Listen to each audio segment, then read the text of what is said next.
is taken and the prayer is said, then a quorum bell will be rung. Of course, this is to give way for the members who may be on their way to the chambers to be able to get to the chambers and allow the House attain that required quorum to continue with its business or commence its business for the day. So if you are just joining us, then that is the quorum bell for the members to be able to walk in. Already we have members inside the chambers, and in a short time, of course, that number will be achieved. But back to the business that the senators will this morning be transacting is that 4 cabinet secretaries set to appear before the Senate chambers to respond, of course, to matters of national interest, of course, raised by the members of the Senate. The Honorable Member for Marsabit County, this is Honorable Mohamed Chute, will be asking the Cabinet Secretary for Lands, Public Works, Housing and Urban Development to indicate the respective value of each parcel of government-owned land that has been designated for the affordable housing project in Nairobi, Mombasa, Nakuru, and Kisumu counties, and indicate how many of the said parcels are currently being or have been developed since 2017. Also, the member will be seeking the Cabinet Secretary to respond to the value of parcels of land assigned to respective developers for the construction of affordable housing, and whether the Cabinet Secretary could indicate the projected cost per square meter of each housing unit, as well as the interest rate to be charged to buyers of those units. These are a few questions that the Honorable Member for Marsabit County is seeking to ask the Cabinet Secretary for Lands, Public Works, Housing and Urban Development. Already, as you can see inside the chambers, is that the position that the CSs normally take has already been set. That is the stand that they will be using to respond to these questions. We understand that already CSs have reached the precincts of Parliament, and of course, once the quorum is achieved and the House business starts, the Cabinet Secretaries will be welcomed into the chambers to attend to the business that the members are set to transact this morning.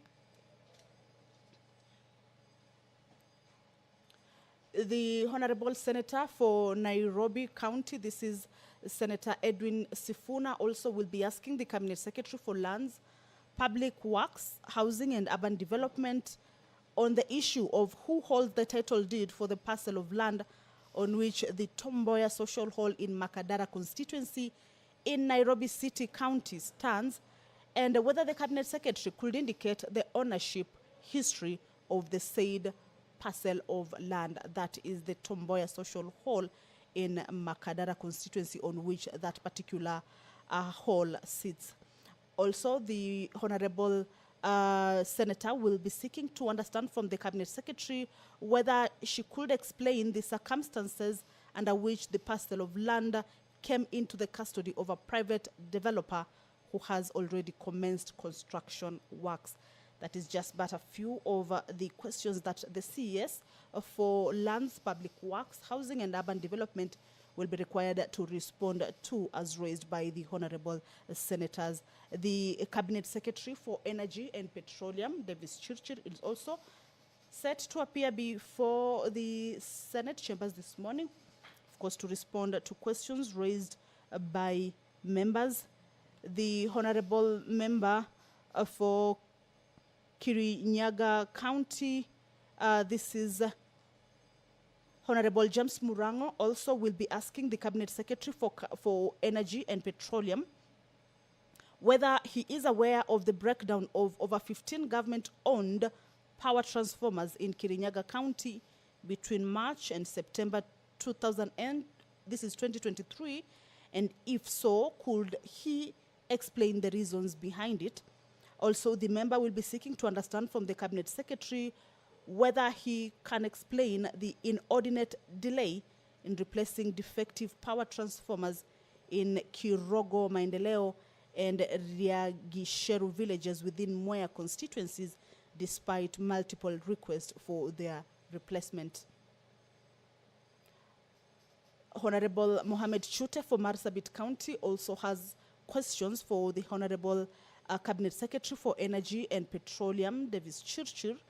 And these questions include: which entities were responsible for the disruptions of power supply in most parts of the country on Saturday, 11th November 2023, and the nationwide power blackout that occurred on Friday, 25th August 2023, and could the Cabinet Secretary state any actions taken against the entities? That is the Majority Whip, who is also the Kakamega Senator, Honorable Bonnie Halwale. Of course, trying to see whether the members are anywhere close by within the chambers. At this point, the Majority Whip normally whips the members into the chamber just to ensure that the House attains that required number for the commencement of the House business. But as it is, the number has not yet been achieved because the quorum bell is still on. And if you are just joining us, is that the Senate business is about to begin for this morning's proceedings. The chair has already been taken, but the House lacks the required number of senators for the commencement of House business. 15 members are needed to be inside the chambers, and the lack of that number has necessitated that particular quorum bell. But as you understand, is that on Wednesdays morning sittings, the senators usually ask questions to the cabinet secretaries who appear before the Senate, and are allowed or are given an opportunity to respond to these questions that are of national interest or affect different counties, and the senators representing those counties have an opportunity to ask these questions to the cabinet secretaries. And once the number is achieved, then the House will begin its business, and the cabinet secretaries, whom we understand are already within the precincts of Parliament, then they will be appearing and they will be able to respond to these questions that the members are seeking answers to. Well, let's see whether the quorum has been achieved. Order number 1, administration of oath. Order number 2, communication from the chair. Order number 3, messages. Order number 4, petitions. Order number 5, papers. Order number 6, notices of motion. Order number 7, questions and statements. Honorable Senators, this morning we are expecting the CS for Lands, Public Works and Housing and Urban Development to appear before the Senate. And I can see the Honorable CS has been ushered in to answer questions, asked three questions asked by 3 senators. So the first question is from the Senator for Kirinyaga. But before then, Madam CS, welcome to the Senate. This is not your first time to appear before the Senate, and we really appreciate your effort to honor the invitation by this honorable House to answer the questions asked by these honorable senators. So feel welcome to the Senate.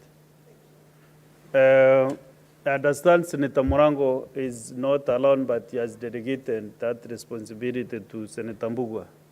So Senator Mbugua, ask question number 008. Thank you, Mr. Speaker, sir. I rise to ask question number 008 on behalf of the distinguished Senator for Kirinyaga, Honorable James Morango. Could the Cabinet Secretary provide a status report on the issuance of title deeds to public schools, particularly in Kirinyaga County? And B, could the Cabinet Secretary tell this House what measures have been put in place to expedite the issuance of title deeds to public schools in Kirinyaga County that are yet to receive them? Thank you, Mr. Speaker. So, Madam C, Honorable CS, can answer that first question.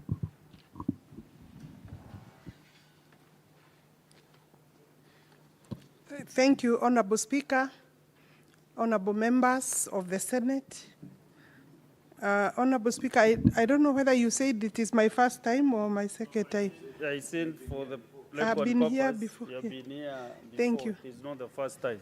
I wanted to thank Actually, I was you. on this seat when you were here. Yeah, thank you, Honorable Speaker. I wanted to thank you for giving me this opportunity once again, members of the Senate. Through the Speaker, I have, I think, 3 questions. I'll take the first one, Honorable Speaker. We have given an answer, Honorable Speaker, to this question, to provide the status report on issuance of the title deeds to public schools, particularly in Kirinyaga County. I have given an answer and a list of schools to answer to that question in detail. I will possibly then go through, with your permission, Honorable Speaker, multi-agency. In regard to this question, I wish to respond as follows. A multi-agency working group consisting of representatives from the Ministry of Lands, Public Works, Housing, and Urban Development was put up. The Ministry of Education and National Lands Commission, among others, were gazetted in 2018 via Gazette Notice number 12311 to fast-track the titling of public schools. The multi-agency working group spearheaded the audit of titling status for all public schools in Kenya in 2019. According to the multi-agency working group report, Kenya has over 31,000 public schools, out of which we have 5,226 public schools which have been issued with titles, while 5,799 have reservations in the registers. The summary of the status report on the issuance of title deeds for all public schools nationwide is as shown in Table 1. I don't know whether, Honorable Speaker, I need to go through Table 1, but I think if members have a copy of my response, maybe I could get your Madam directions. CS, usually the reports, the responses are uploaded on the system. Maybe the clerk can confirm whether that has been done for this. It is? Yes. So, Senator Chuta, you must know how to use your the fund before you. So you first go at, so you don't need to go through this. Yes, the list of the titled schools per county, Honorable Speaker, 1 to 47, on page 2 and page 3 of my report. It should therefore be noted that, and have given the total numbers of what we have titled and where we are supposed to be at. I've said, Honorable Speaker, that we have 31,000 schools and only 5,226 public schools have titles. That means, Honorable Speaker, we have a long way to go. It should be noted that this list is not conclusive. I think this is what I was able to get. I'm yet to verify in full details, but it won't go very far from what page 3 is showing there as the totals, with a reservation of 5,799. And Honorable Speaker, in Kirinyaga County, this has 335 public schools. As at 2019, the audit report by the multi-agency group revealed that the county has 180 public primary schools and 155 public secondary schools. 78 schools have been titled, and 157 are reservations for titling, while 257 are yet to be titled. Table 2 and 3 shows the primary and the secondary schools issued with titles. When I say reservations or reserved for public use as public schools, it means the National Land Commission has already reserved that, and Gazette Notice being issued thereafter. the primary schools titled as shown, Honorable Speaker. I would then say on page 4, the list is there of the total number of schools in Kirinyaga. All the constituencies are listed constituency by constituency. And then for primary schools, then the secondary schools on page 5, Honorable Speaker, as shown there, all the way to page 6. And then the list of schools whose land had issues. Issues means maybe pending court cases, as shown on page 6, paragraph 2, Honorable Speaker. We have Gogoine Secondary School in Kirinyaga has pending case number 34 of 2016.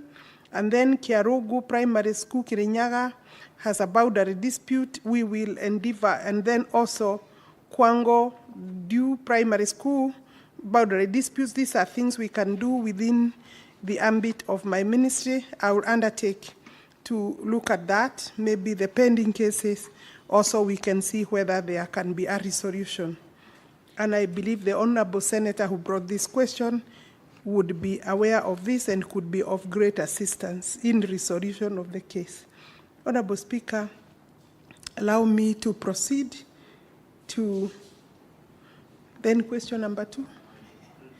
The second part of the Senator's question, part 2. Yes, part 2. Part B, actually, all 2, part 2.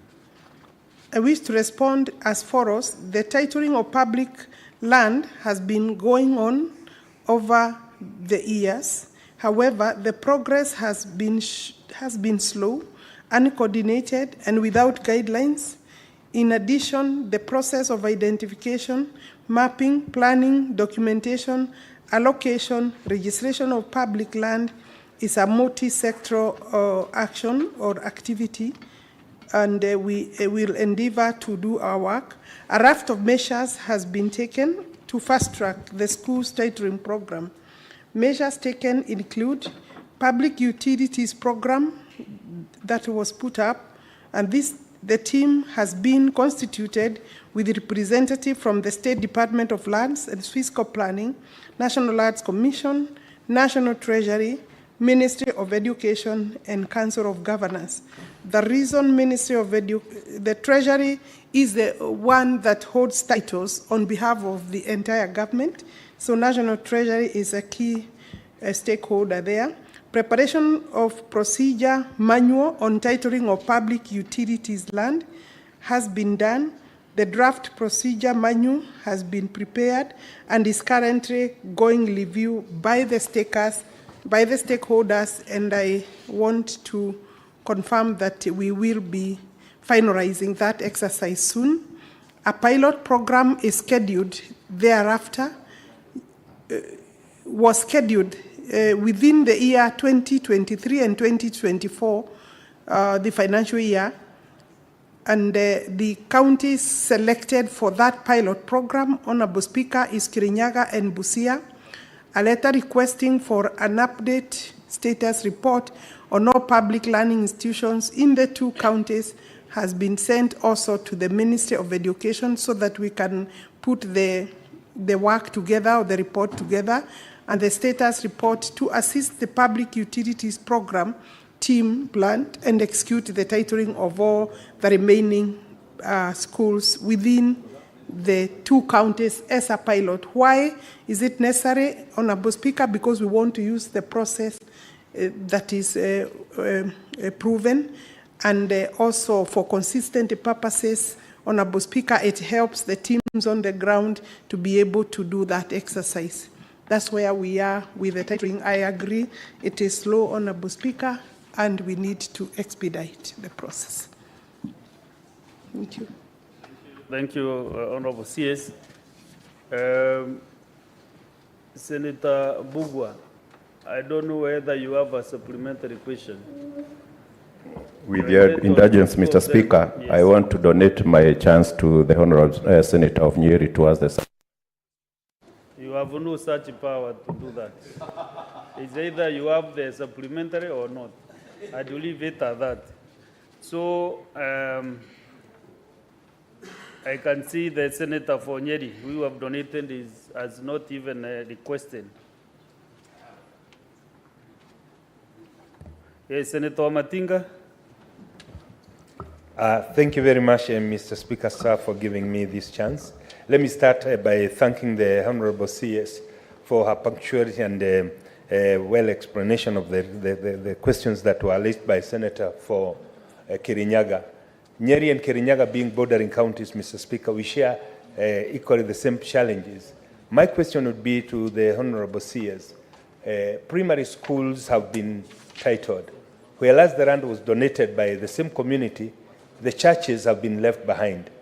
So could be the CS maybe tell us why the churches which are adjacent to the school, as sponsors of the schools, have not been issued with the titles while the schools that they sponsor have been issued.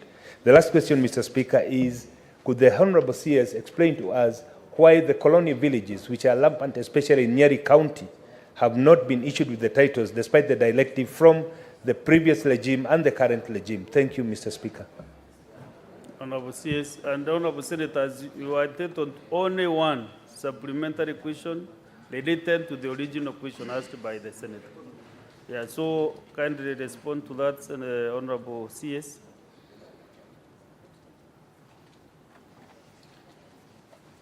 Honorable Speaker, I want to thank the Honorable Senator for Nyeri for that supplementary question. Although I don't know whether the colonial village is a supplementary question because it goes outside the parameter of the question raised by the Senator for Kirinyaga on churches. Churches are, in my view, they are independent institutions. They don't fall under national government. Once land is allocated to you as a church, then it is the responsibility of the church to take up the processing of the title. And you realize that it is quite a huge task and therefore a huge budget, and we wouldn't do it we don't have a budget to do titles for churches. It's for the churches to take up, and where we need to facilitate them in our registries, we will facilitate in terms of documentation.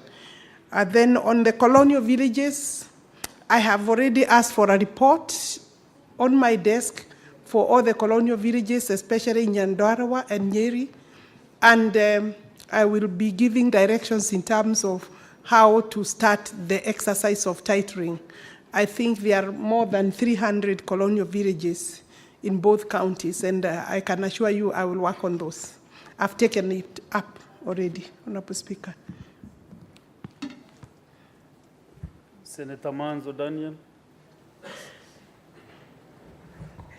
Thank you, Mr. Speaker. Mr. Speaker, now that we are talking of land which has not been alienated or status is not known, could the minister, who we have a long history with and is an outstanding lawyer, update us as to the status of the land against Konza City? There are titles which have been pending for quite a while of Aimi Makilungu Ranchi Farm. Honorable Senators, you know I give guidance that the questions or supplementary questions should be in line with the original question, so that now the CS, you know, our mind is on the schools tightly. But if we ask other questions which might not get answers now, then it's a big problem. So let us, as much as possible, stick to the original question. Honorable CS. I would, thank you, Honorable Speaker. It is not possible for me to give the Honorable Daniel Manzo, the Senator for Makueni, an answer now on the question he has raised, but I can, we can raise and I can give him an answer maybe at another either sitting or preferably directly he can contact me and we'll give him the necessary response as an office. Thank you. Yeah, that's okay, Senator Manzo. Anytime you can get the CS. Senator Chute Mohamed. Thank you very much, Honorable Speaker. Honorable Speaker, let me take this opportunity to thank the Cabinet Secretary and her team both the PS and the Secretary, for the passage of the Affordable Housing Bill, which I earlier said it was a scam. But I withdraw that word now and say it was a very good job, well done job. We've passed 42, we amended 42 amendments, and congratulations to this House also. Let me go straight to page 3. I would want the Cabinet Secretary to tell this House, number 25 is Marsabit County. Out of 185 schools, only 4 schools has a title deed. And 2 other you've indicated as reservations. Can the Cabinet Secretary tell us what reservation is and why out of 185 schools, only 4 has a title deed? Thank you very much, Honorable Speaker. Yes, Honorable CS. Thank you very much, Honorable Speaker. To answer the Senator, I want to say that Marsabit is one of the counties that adjudication has not been completed. In fact, the titling of schools will be part of the adjudication process, and therefore I think that is when we'll be able to respond or to give you a complete answer regarding the schools in Marsabit. And of course, this particular time, I think we'll be more careful so that even as we do the adjudication, then we complete the titling for the schools. Thank you.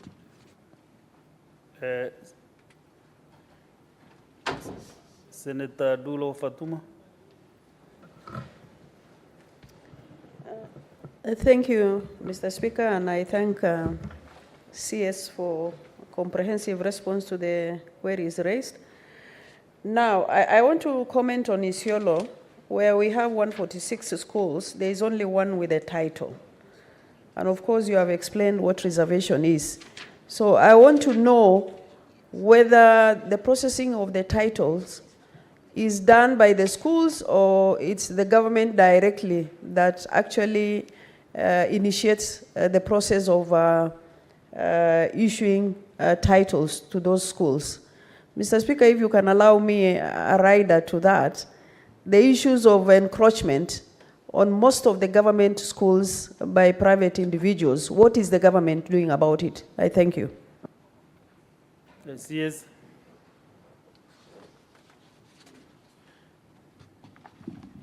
Isiolo is undergoing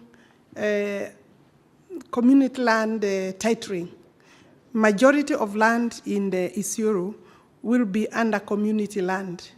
It's one of the very difficult counties, and the Honorable Madam Senator is one of the leaders in that county, Honorable Speaker, and would do us very good by bringing communities together.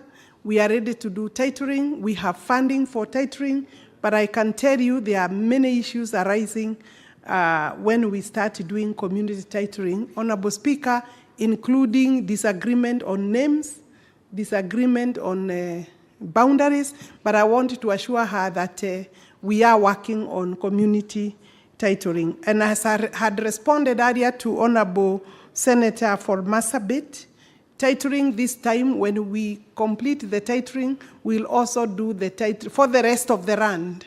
We will also complete the titling for the public schools. In terms of encroachment, may I maybe take the opportunity, standing on this floor of the Senate, Honorable Speaker, with your permission, to say that any encroachment is an illegality, must be stopped, both by the people occupying the land, the public, our law enforcement officers, elected leaders have a role to play, and of course, Honorable Speaker, my office will, when issuing titles, which is not just producing the title as per, we will go back, we normally have to go back with a surveyor to establish the beacons. Once the beacons are established, including elaborate mapping and survey, then we are able to do titling. That's why you can see the process is a bit slow, but also we need more funding for this particular activity.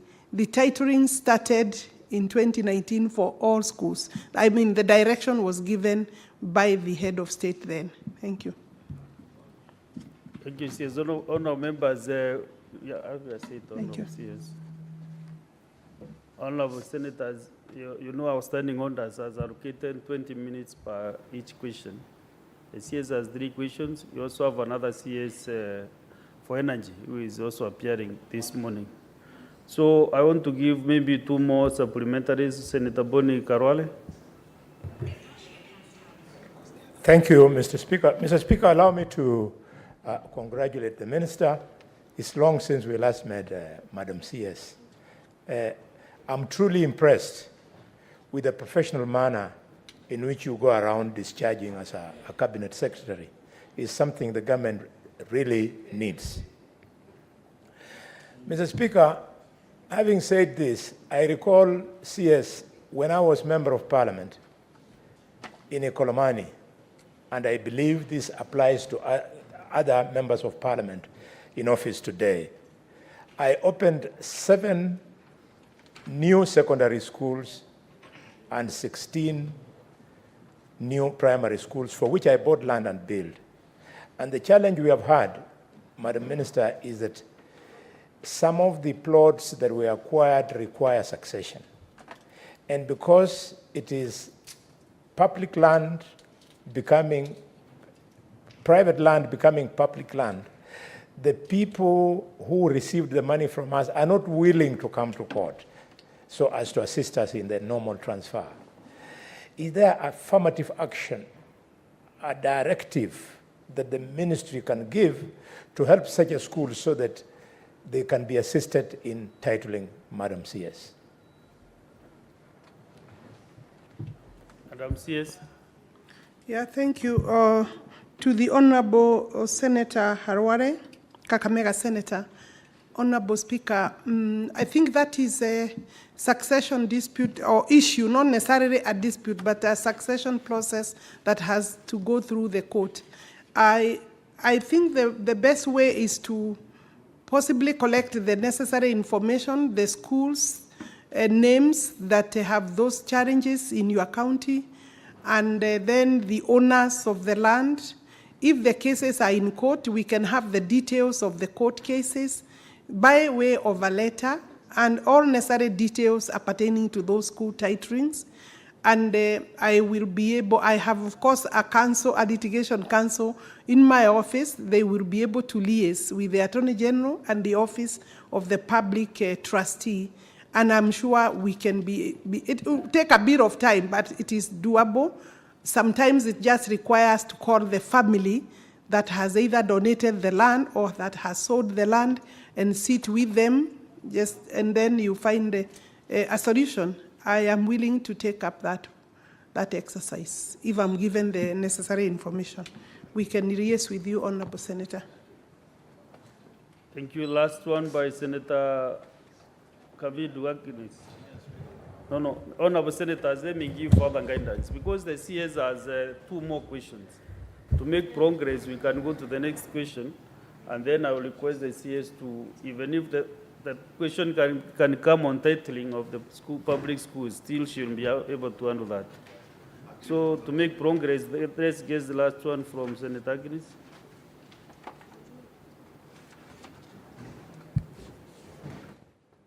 Thank you, Mr. Speaker. I first of all want to congratulate Madam CS for the good work that she's doing. But at the same time, I have complaints about Machakos, the registrar office, for issuing title deeds. They are having a lot of delays there, and we only have that registrar in Machakos sub-county.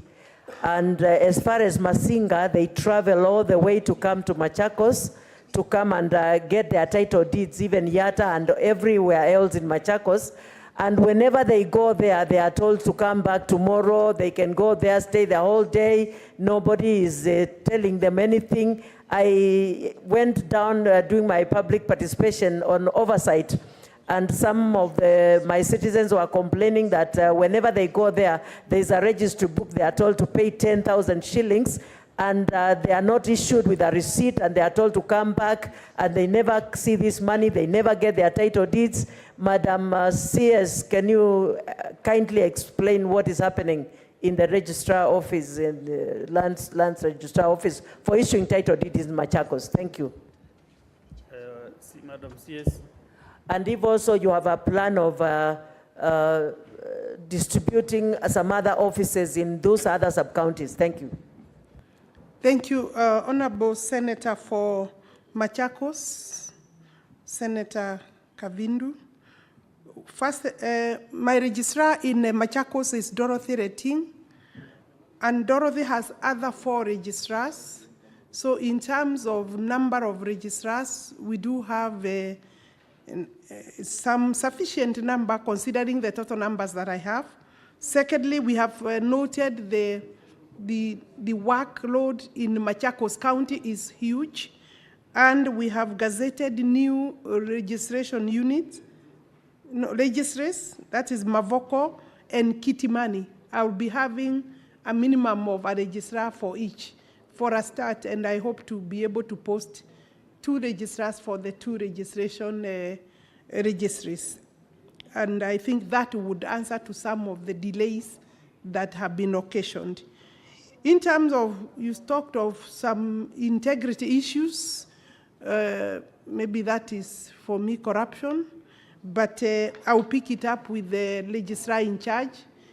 There is no reason why people should come 3-4 times to look for their titles. They need to, we have already given instructions that they must work with timelines, so that once you come once, you make your application, you allow time to register, and then just come second time is to collect your title, unless the records are not there.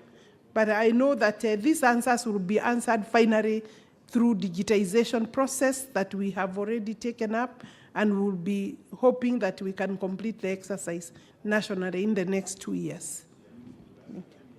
Thank you, Honorable CS. Honorable Senators, now let's go to question number 018 by the Senator for Nairobi County, Honorable Edwin Sifuna.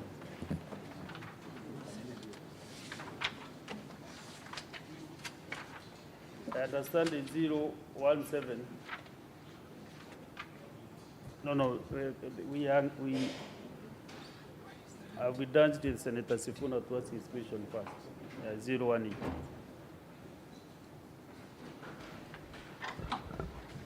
Thank you, Mr. Speaker. I wanted the CS for Lands, Public Works, Housing and Urban Development to answer the following 3 questions, Mr. Speaker. Number 1, who holds the title deed for the parcel of land on which the Tomboya Social Hall in Makadara constituency, Nairobi City County stands? And could the Cabinet Secretary indicate the ownership history of the said parcel of land? B, could the Cabinet Secretary explain the circumstances under which the parcel of land came into the custody or possession of a private developer who has already commenced construction works on a mall? Number C, what measures has the ministry put in place to reclaim public land, including this land in Makadara that has been illegally acquired or encroached upon, as well as generally forestall land grabbing in the city of Nairobi? I thank you, Mr. Speaker. Madam CS.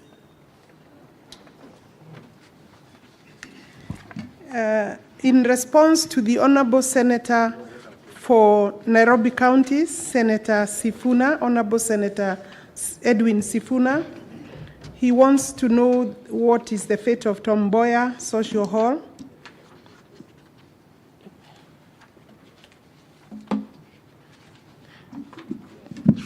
Honorable Speaker, I have given an answer in response, which is written. Tomboya Memorial Hall sits on plot number 79 stroke, block number 79/782. Formerly, the number I have given there, LR number 209/11046. The plot was reserved to the Ministry of Public Works, that is my ministry, for development of a community hall on June 26, 1957, through an order of the governor then. The plot was leased to KANU, Kenya African National Union Party, for 3 years from 1967 on condition that the party pays rent of shillings 1. The land remains government land and the party remains, that's the condition, that the land was to remain still owned by the public works, and then the party responsible for maintenance of the building is the KANU party during that terms of the lease for those 3 years. KANU then thereafter applied for allocation of the plot in 1985. A letter of allotment was issued in favor of the party on 12th April 1985 for a term of 99 years. With effect from March 1985, the user of the plot was Social Hall still and offices. Annexure that we have given an annexure of that detail, and then thereafter, KANU did not pay the statutory fees indicated in the allotment letter of 10th of April 2018. The offer had since lapsed, and I have given also supporting annexure there, number 3. A lease for Nairobi Block 79/782, measuring 0.403 hectares, that is about 1 acre of land, at peppercorn rent was prepared in favor of KANU and registered on April 25th, or 25th April 2018. I've given details in support. Honorable Speaker, on 22nd of February 2021, the parcel was then transferred to GAMI. Was transferred to GAMI Limited, GAMI Properties Limited. Give me CR2. Yes, to GAMI Properties Limited. I have also given supporting document to support that. The parcel, having been registered as a social hall, should remain as such. Honorable Speaker, that is the status of that parcel. It's a public land. Honorable Senator for Nairobi, I want to confirm, standing on this floor, that GAMI Properties Limited got an irregular allocation, and I will proceed to cancel that title. It is going to remain public property. Yeah. And maybe that's, I will leave a copy of the CR12 to show the individuals that own GAMI Properties Limited. My office obviously misbehaved by allowing this, but that was done jointly with the National Land Commission. We will work together using Section 79 of the Land Registration Act. Thank you.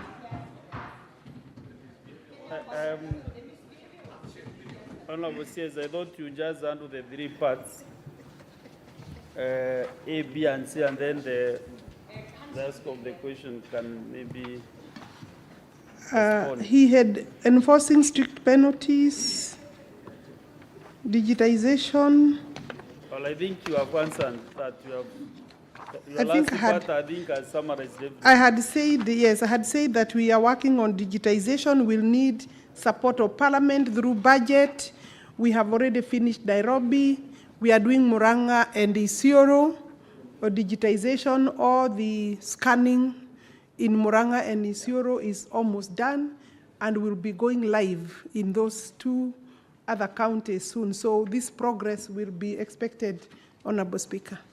Thank you, Honorable CS. With the way Senator Sifuna is happy, I don't think he has a supplementary question. He has already confirmed. Okay, Senator Sifuna. Mr. Speaker, I was a bit worried when I was reading the written response from the CS, because it did not have the last bit there, which is the most critical bit for the people of Nairobi, on the action to be taken. I am more than happy to confirm or to hear from her that she's going to cancel the allocation because the offer to KANU had lapsed, so they had no title to transfer. They did not, in fact, deserve to be given that title, and there was nothing to transfer to GAMI Properties. I am also happy that she has told the nation that she's going to provide the ownership details of GAMI Properties Limited. Madam Speaker, Mr. Speaker, the only thing I want the CS to confirm to me is the timeline when we can expect cancellation of that particular title, reversion back to the people of Nairobi of the property, and the reconstruction of Tomboya Social Hall. Mr. Speaker, because as we speak today, construction on that property is still ongoing. They are building a mall. So, Mr. Speaker, the timelines of those actions, if the CS who has already made my day can just add the topping to the cake, I will be very happy for the people of Nairobi to hear when we can expect this time, this action to be taken. And Mr. Speaker, continue to protect us from hecklers in this house, because we are discussing serious issues here about people who we represent, and people are heckling here. Senator Sifuna, you are doing so. Senator Gloria, must you always make noise in this house, honestly speaking? No, it's not in order, honestly. I heard the CS say that she's intended to give, I wanted to table a document. Oh, I think this is online actually, CR12, to show the owners of GAMI. This was, Honorable Speaker, I came yesterday back to the country, but I ordered for that and it is available. Those are the current directors of GAMI Properties Limited. Yeah, the supplementary question maybe. Like I think he wanted to know the timeline. Yeah, sure. Yes, under Section 79 of the Land Registration Act. I think I will need the notice. The process that we undertake is when we realize that irregularity has been committed, either or a mistake by our registry, we need to issue a notice to the holders of that title, and that notice is supposed to take, it's a notice of 60 days. So I will take up the process immediately. So you can expect that then the notice is to call the person, the holder of the title, to return the title, failing which then we proceed to cancel it. In most cases, when they know it was an untoward activity, normally they do not present themselves, because you present yourself and the title for cancellation, or at least for interrogation. Once you don't come, we proceed to cancel. So it should not take me more than 60 days to do that. Thank you. Thank you. Let us get a few supplementary questions. Start from Senator Rachel Julius. Mulgo. Thank you very much, Mr. Speaker. I would like to know from the minister, there is a piece of land which was given by Pokot County Council to KVDA around 1986 or 83, and it is a dam today which is generating power. And so to mark the end of the occupied land, or the land that is today under a dam, they put beacons which marked the end, that Wananchi would develop up to there or leave up to there. But now, maliciously, some MPs are grouping against KVDA and saying that they sold the land off to some unknown personalities, but the accusation is so high on the ground. So I was wondering if the minister is aware, and what does she say, so that as an answer to those who are accusing KVDA or some leaders of selling the land that today is a dam producing or generating power to Kenya at large. Senators, you know, as I guided, as much as practically possible, let us just direct our question towards the original question. The CS can attempt to answer, but such details might be a bit difficult to get. So, Madam CS. Thank you for the direction, Honorable Speaker. It's true that I'm not able to respond to that because it has not been brought to my notice area, but KVDA is actually an agency or parastatal under the Ministry of East Africa Community, Regional Development, and SARS. And they would have the details of that particular problem. But Honorable Senator can also write to me, and maybe, or to myself and the Minister for East Africa Region, and give us these details, and then we can try to help and resolve the problem. I don't know whether it's a problem where the dam has gone encroached. You know, sometimes dams exceed the area of the design. Therefore, a redesign may be necessary.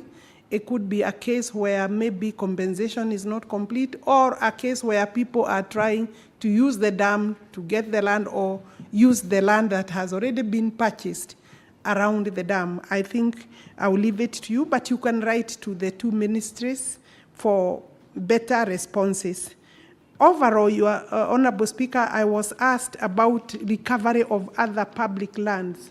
Honorable Speaker, let me say that we are in the process of discussing with the Office of the President through hopes, and we intend to move the cabinet for a resolution to allow the minister to request for all ministries to forward their public lands that are in danger or have been encroached or have been grabbed, so that holistically I can address all of them, because it's not possible for the Minister of Lands to know which land has been encroached or has been grabbed. But I think it is, as a government, we have a duty. As a ministry, I have a responsibility to assist the government to protect and recover and document public land existing and what may have been taken away, and recover as much as we can, including prosecution of people who have been found to have stolen public land. Obviously, you see, even the Minister for Lands is not safe, because this particular parcel that Tomboya Socio is on belongs to the Ministry of Public Works. Indeed, Honorable Speaker, when I went to Kwale, to Kitare, I want to confirm that Kitare prison, is it the medium or maximum, is sitting on an individual's parcel of land. So I'm also proceeding to cancel those, because the prison itself is sitting on land that has been grabbed, over 3,000 parcels of land. So it's not an easy matter. We have to do what is right, and the support of Parliament, including these kind of questions, is helpful. Thank you. Senator Mandago, you are on the queue at the top. Maybe you can ask your question. But I don't know, you have a problem with that box. It's possible. Maybe the clerks can assist me with my card. Honorable Speaker, thank you very much. I have, I don't know whether it's a question or a suggestion to the Cabinet Secretary. On this digitization, Honorable Speaker, I'd like to ask the Cabinet Secretary, what happens with lands that are disputes during digitization process? And I ask that because, Honorable Speaker, there is a land in question in Uasin Gishu County between the people of Uasin Gishu, the county government of Uasin Gishu, and the Department of Defense. But during digitization, you know, a title that was fraudulently acquired was also digitized. So my request to the Honorable CS is, during digitization, I think all lands under dispute should not be digitized, because digitizing is further giving legitimacy, you know, to the fraudulently acquired titles. Number two, Honorable Speaker, the CS has said she's constrained in terms of budget for titling of schools.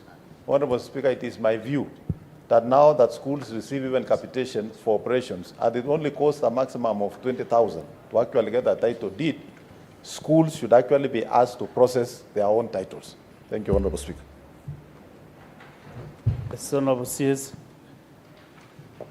Did I hear the senator is proposing that we ask the schools to process their own titles? I think then that would require me to move back to the cabinet to have the cabinet resolve to do that. I don't see a big problem in the government. The schools are properties of the government, actually.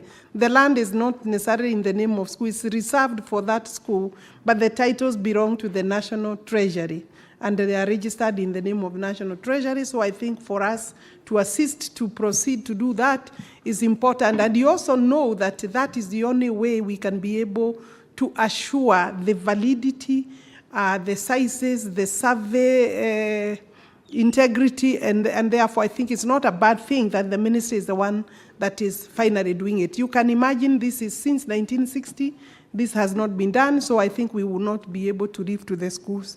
Again, some of the people around the schools are the ones who have grabbed some of the school land. In that process, we'll be able to return any grabbed land. On the question on digitization, what happens to parcels that may be having disputes or have titles or records that are in dispute or are under interrogation and investigation?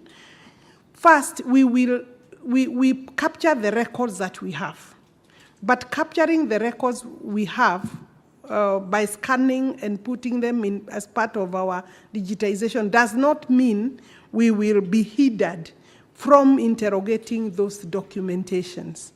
But also the KDF land, I think you are referring to the KDF land.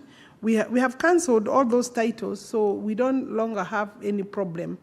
But where we have captured the wrong or disputed land, maybe it is in court, and then we get the new record or other records to say otherwise, other than what is in our digital system, we will move to put that as part of our record, and it is possible within that, because as we digitize, we are also using the land laws that exist. So I don't think there is going to be any compromise or danger in our work.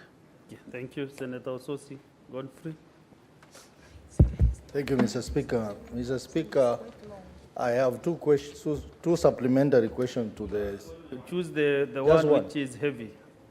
The one which is, you consider only one supplementary. Very well. Mr. Speaker, I would like to know from the CS the compensation plan they have on lands which were compulsorily acquired by the government before the onset of devolution. I am saying this because, Mr. Speaker, there is a sad case of an old man who died 4 years ago and is still lying in the morgue from a place called Kegoye within Vihiga municipality. What happened, Mr. Speaker, is that when Vihiga was gazetted as a district by the then President Moi, there were some people who were relocated to create space for the construction of the district headquarters. And this old man was one of them. They were relocated to a place in Lugari Forest. And when they went there, they found that the land had complication. So they returned back to their original land. They have stayed there for years. The old man died there. When he died, they took the body to the morgue, but they could not bury because the county government contested and said that that land is within the Vihiga municipality.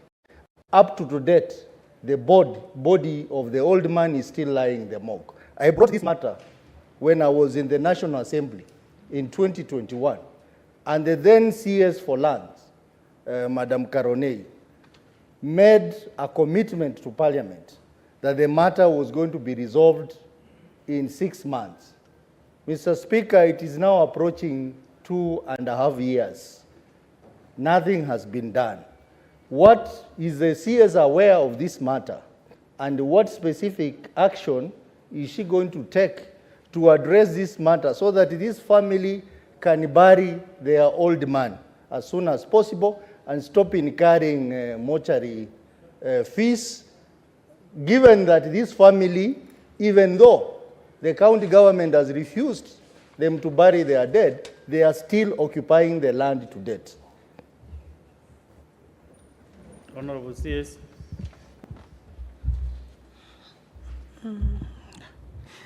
Honorable Speaker, I'm not aware of that particular matter. I would request for maybe the Honorable Senator if it is him who had asked the question, to send me a copy of the question and the answer that we gave, if you have. But I will also, because I have my Chief Land Registrar, Mr. Nyandoro, here with me, I will ask him to take up and check the records, and if there is something I can do, depending on the commitment that the minister made, because I believe she made on behalf of the ministry, I will action on the matter. However, I think also the county and yourself, Honorable Speaker, with the greatest respect, I think it's a matter that the county should have been able to resolve and help the family. But I will, on my part, see why the minister had said she would be in a position to deal with the matter and revert back to the Honorable Senator, not necessarily on the floor, but I can get back to him with the relevant answer. Thank you. Yeah, I advise that Senator Sotsi, you can approach the ministry anytime to the CS office and see how you can be able to revive that issue. According to the answers the CS is giving, definitely she will be able to sort that matter. The way she had sorted the Tomboya Hall, Community Hall. What is it again, Senator Ososi? Mr. Speaker, I think because the matter was raised in the last parliament, where I served with the CS, and the answers were provided by the then CS, I think they need to check their files. They will be able to get the answers. But I will oblige to provide the responses to the CS, what they gave them. If you want to help those people, don't refer the CS to the files. Just initiate your own, do an initiative with the CS and she will be able to assist you. But if you refer to the files, you know, and she has directed you to see her in the office and say you can sort out the matter, I think that is fair enough. Well guided. Mr. Speaker, I will make an effort to see the CS over that. Senator Roba. Thank you, Mr. Speaker, for this opportunity. First of all, I want to congratulate the Cabinet Secretary for a job well done. We can see the output of your ministry. I'm even sure Senator Sifuna was surprised that you gave a straight answer on his issue. Mr. Speaker, I have one question. On this particular issue on shared functions, we have shared functions under housing, under public works, and my question is, at what point is the ministry actually going to initiate a program of releasing the assets to the counties in terms of the shared, in terms of the functions that have been devolved? There are some functions that have been devolved, they've gone down to counties, but some of the assets are still on national level. So is there an intention to actually release those assets to the counties so that the counties can be able to have control over the issues that have been devolved? And Mr. Speaker, you know, we are all equal senators, and understanding Order 101, it is not proper for a senator to impute improper motive. I'm not a heckler. As you can see, my contributions are valid. So I think Senator Sifuna should understand that we are all equal, Mr. Speaker. Senator Roba. We are contributing. Senator Roba, you have asked your question to the CS. So do you want the CS also to comment on the issues that you are accusing Senator? No, I've asked the question, but I wanted to pass the message on record. Just raise your question at that. Thank you, Mr. Speaker.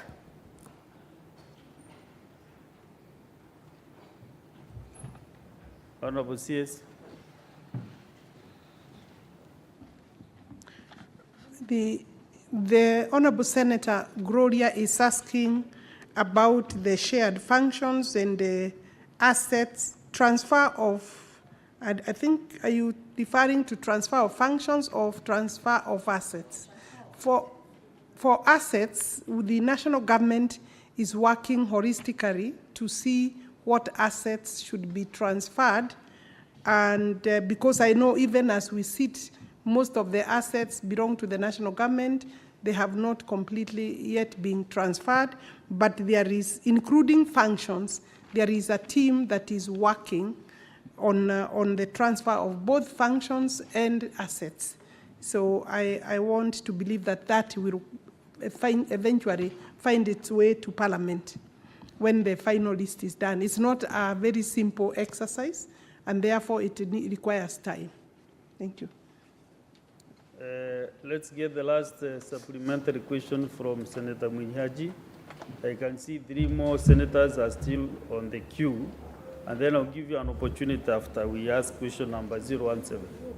So we make some progress, Senator Onyonka. You'll have an opportunity still to ask your supplementary question. Senator Thank you, Honorable Speaker. Mohamed My question is with regard to historical land justices in Mombasa. Last week, and I think part of this week, the National Land Commission has been holding hearings in Mombasa in regards to historical land injustices.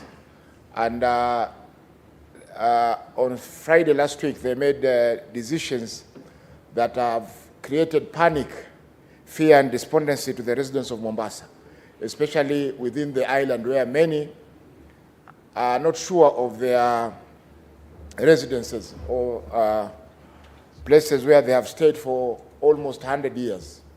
Initially, during the colonial administration, we had the system of liwalis. And the liwalis were registered by virtue of their positions as trustees on behalf of the residents. However, when the liwalis passed on, these properties were transferred or were inherited through the succession system, and now are no longer public or public properties, but they have now ended up in the hands of the relatives of the liwalis. And this one has caused a lot of problems because they are charging a minimum of 5 million for a plot measuring 50 by 80 or 50 by 100 within the central business district. So, Madam CS, we wanted to know what is the government doing to assure these residents of their residences, and also to resolve this long-standing problem that has affected Mombasa Island, and also part of Kisauni and parts of Changamwe and Likoni areas of Mombasa County. Thank you.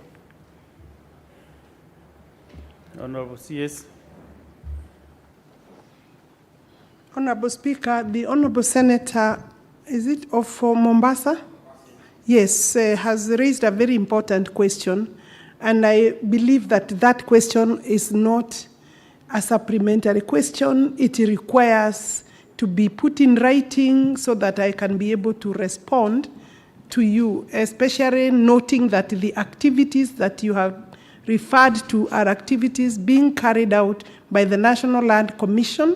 You know, National Land Commission is also an independent body, but we work together. Sometimes they are able to consult, and sometimes I'm also able to consult them. So I would, with the permission of the Speaker, I would request that that question be forwarded formally, either through the Senate or directly to the Cabinet Secretary, and I try to answer, because it's not necessary that if I can answer, I don't have to come to answer it on the floor. So I would leave it to you, Honorable Senator, through the Speaker.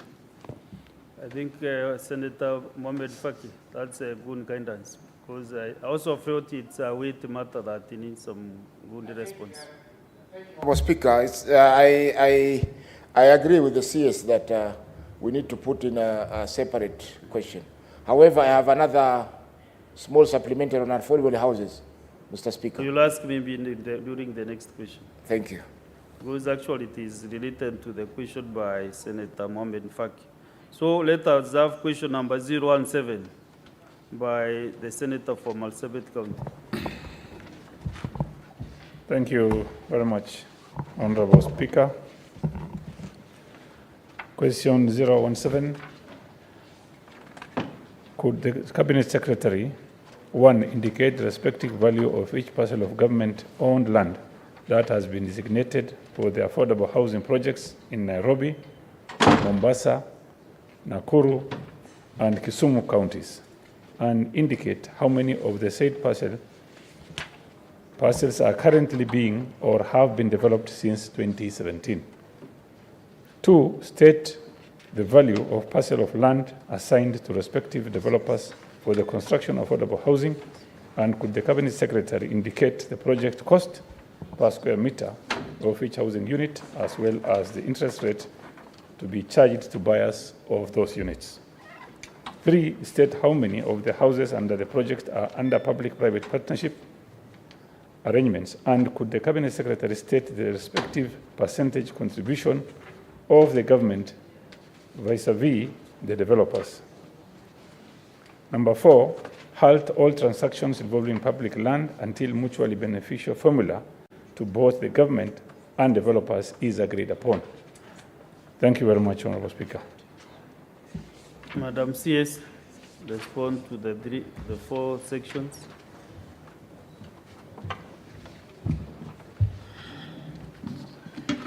Honorable Speaker, may I allow me to take this opportunity to thank the Senate, the honorable members of the Senate, the entire Senate, for supporting the affordable housing levy bill that came through the Senate. After an elaborate discussion, we have now a law that was assented to on 19th of March by His Excellency. Thank you very much for your participation and approval. Honorable Speaker, the question by the Honorable Senator for Marsabit, and I also appreciate that he's on board because he has even tendered an apology. We should be able to work together. Since 2017, Honorable Speaker, the government, I want to go to the 4 questions. I think his question is in 4 parts. As you have rightly pointed out, Honorable Speaker, the first one, of course, he's asking me to indicate the value of each parcel of government-owned land that has been designated for affordable housing projects in Nairobi, Mombasa, Nakuru, and Kisumu counties, and indicate how many of the parcels are currently being or have been developed since 2017. Since 2017, the government has identified and designated about 575 land parcels, totaling to about 12,000 acres distributed across the country. These parcels were submitted by the ministries, individual ministries, counties, departments. Sorry, Madam CS. Yes. Because this, I can see your response is quite long, Yes. and very elaborate. So I wanted to get from the honorable member whether he has been able to go through this response so that we can save some time.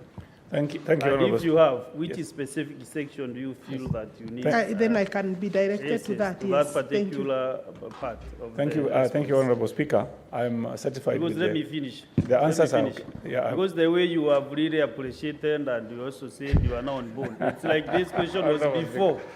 You asked this question before, now you came on board with that act.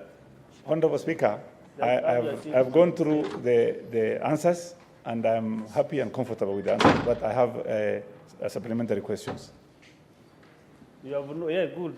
Then if there is any other member on affordable housing, like Senator, first to inquire to Senator Mohamed Faki. You said you have no supplementary questions. Right? I have supplementary questions. Oh, okay. Just ask your supplementary questions so that it can be specific. Thank you. Minutes. Thank you very much, Honorable Speaker. Article 43(1)(b) is very clear on the issue of settling people. And I wanted the Cabinet Secretary to note that we had former Buxton tenants who in fact brought a petition to this House And I am in the Committee of Housing, Roads and Housing, and we decided and agreed that these people should be resettled, 184 in number, to be given the first priority to be resettled in Buxton Estate. I would want the Cabinet Secretary to tell us if these people are going to be settled, when they are going to be settled, and if she can give an appointment through this House for those people to come and sit with her and finalize this matter. The other issue I have is on rural housing. The Cabinet Secretary is aware that we've passed, the amended law has the issue, component of rural housing. I want to know, in her regulations, what is she going to do for those people who cannot afford urban housing, who want to settle in Marsabit, Isiolo, Wajir, and all those places? How is she going to cater for those people that can be settled in those areas? Thank you very much, Honorable Speaker. Thank you. Thank you.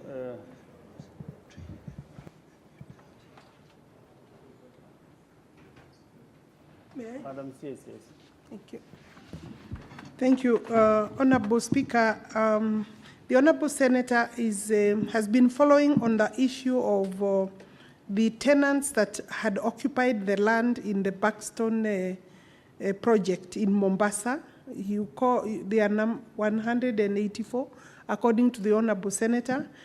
If these people have leadership, because I don't want to confirm that you can bring 184 people into my office, but if they have leadership, then the leadership can actually visit me, or you wait when I go to Mombasa, because maybe I can plan better, go to Mombasa and we deal it at that level instead of them coming all the way to Nairobi. So then we can see what issues are still remaining. But in the meantime, those issues can be documented and forwarded to me through your office, Honorable Senator, or through the leadership. I suppose these people have some leadership. Through their leadership, they can document the issues, send to me, and then looking at the issues, then I'll be able to make a decision to either visit, go to Mombasa, and we have a meeting there in Mombasa. On the question of rural housing, Honorable Speaker, I think this was a provision that this Senate found necessary in our affordable housing law. And we obviously, as a ministry, our work is to implement. We are preparing the regulations, and for me, I think what is important is, I believe Senate will be part of that preparation. I may not be able to give a concrete answer, because this will require us to examine materials, technology, and the budget, and of course the probability. How do we, in terms of economics of scale, how do we manage to, who and how do we deal with in terms of our rural setup? As you can imagine, we are talking about the whole country. There will be need for a budget. We need to rationalize, and we need to see what is suitable. And whatever material that government puts in money on, that material must also be put in the code, the building code that approves materials. And actually, the building code is coming to the House. And therefore, it is not an answer that you can get immediately, but it is something that we will all work on. Of course, we need to look at technology as part of the solutions. Thank you. Thank you very much. Senator Onyonka, Richard. Mr. Speaker, the reason why you saw I was nearly becoming anxious was because I have not had an opportunity to meet the CS before she became the CS, because the last time I was with her, she was making a political commentary on TV, and she was saying, we will win and you will lose. And I said, no, you will lose and we will win. And then she told me, in fact, Uhuru and his friends and everybody will go. And then I'm shocked now. The other side is now telling Mama Ngina, sorry, we are coming to be with you, sorry. So I was excited, Mr. Speaker, to see her, because I have utmost respect for her. Madam CS, I also want to Sincerely, thank you for confirming Mr. Nyandoro. You know, he happens to come from where he does, but I'm happy that you looked at meritocracy and agreed to give the best qualified person the job. I really thank you for that. Mr. Speaker, the supplementary question I'm asking the CS is maybe suggestive. Would the minister be comfortable to actually confirm to this House that the issues that are bedeviling the Ministry of Lands and the land question in this country is because of very simple things? For example, we have no spatial planning, which is completed. We do not know which pieces of land were allocated and who allocated them and whether they suffice on the legality of their existence. That the issues that you have that are in Kitale right now about prisons land are really questions which are historical, and that the challenges we have is that the institutions that are supposed to function, and indeed one of those institutions is her ministry, has been unable to perform and deliver on the issue of land. Would the minister be comfortable to tell this House whether therefore it's possible that she can make sure that in the shortest time possible we have spatial planning, and so that we can be able to do what the Rwanda government has done? And Mr. Speaker, what is shocking, or maybe not shocking, is that the people who did the spatial planning for the country known as Rwanda are Kenyans, and they are known. Is it possible that we can also do that, so that when somebody is buying land, or when somebody has been allocated land, or when somebody is having a problem with their land, they can immediately have the detail, the size of the land, the location of the land, the value of the land, and any development on that land? Thank you, Mr. Speaker. Thank you. Madam CS. Honorable Speaker, I want to take the commendation and the congratulatory note from the Honorable Senator in humility, because he knows that we did very many debates with him at the national television, and many times he would get very upset with my contributions, but that was for debate purposes, and I warned him severally. He refused to listen, and I hope that I have permission to speak like that on this floor, but I hope he can. Around the two of you to exchange that horizontally. Thank you, thank you. I hope he will read the signs now early, so that then we can be on the same page. And but suffice to say that he is a very ardent, very able debater, and we really benefited, all of us, from his contributions during the debates.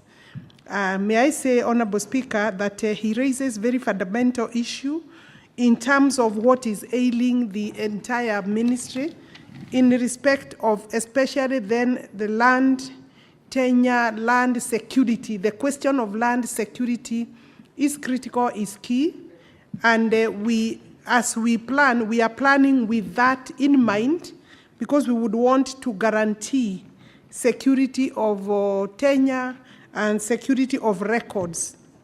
And that's why we have agreed as a government, as a ministry, to go digital, to digitize, to ensure that you can at least, the stories, even today, Honorable Speaker, as I stand here, I get very upset because then my officers know that I have said that there is no way you can give me a response that the file is missing. Whenever a file is missing, there is some funny business going on or some irregularities likely to be committed by disappearance of a file.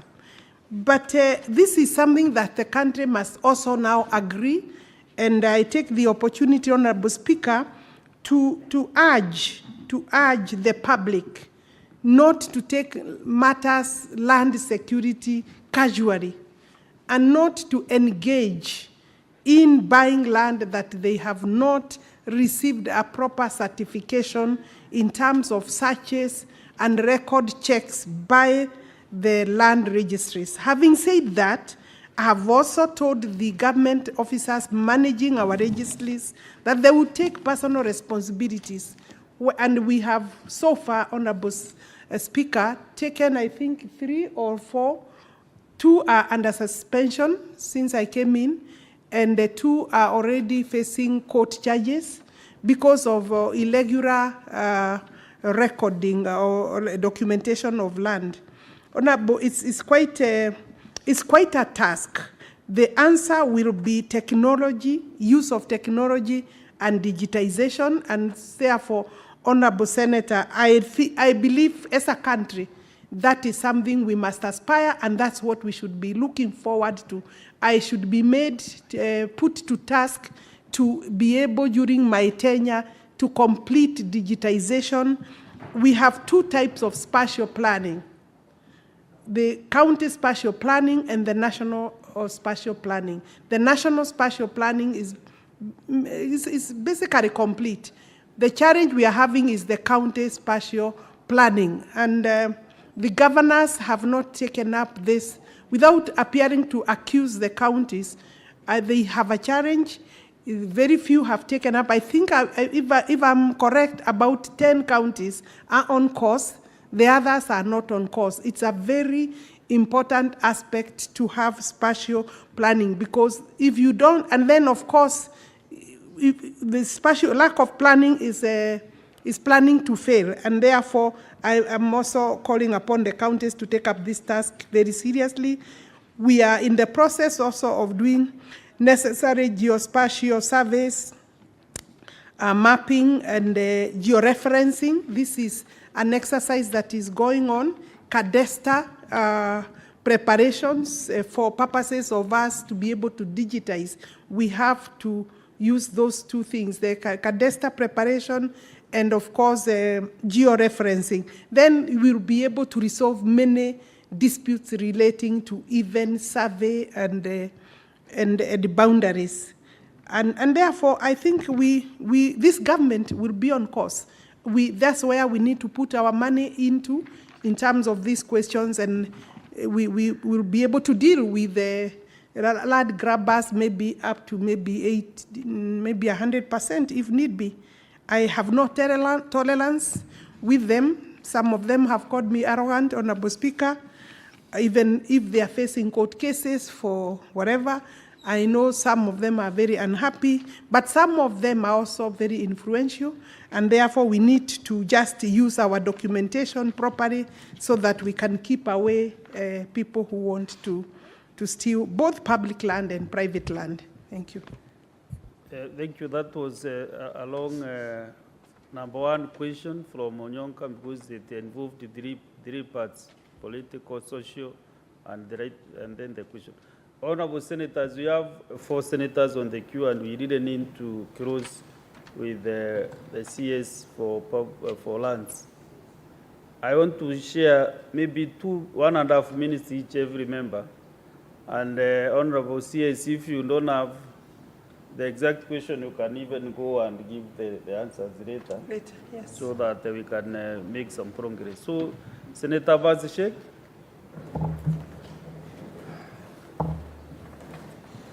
Thank you, Honorable Speaker.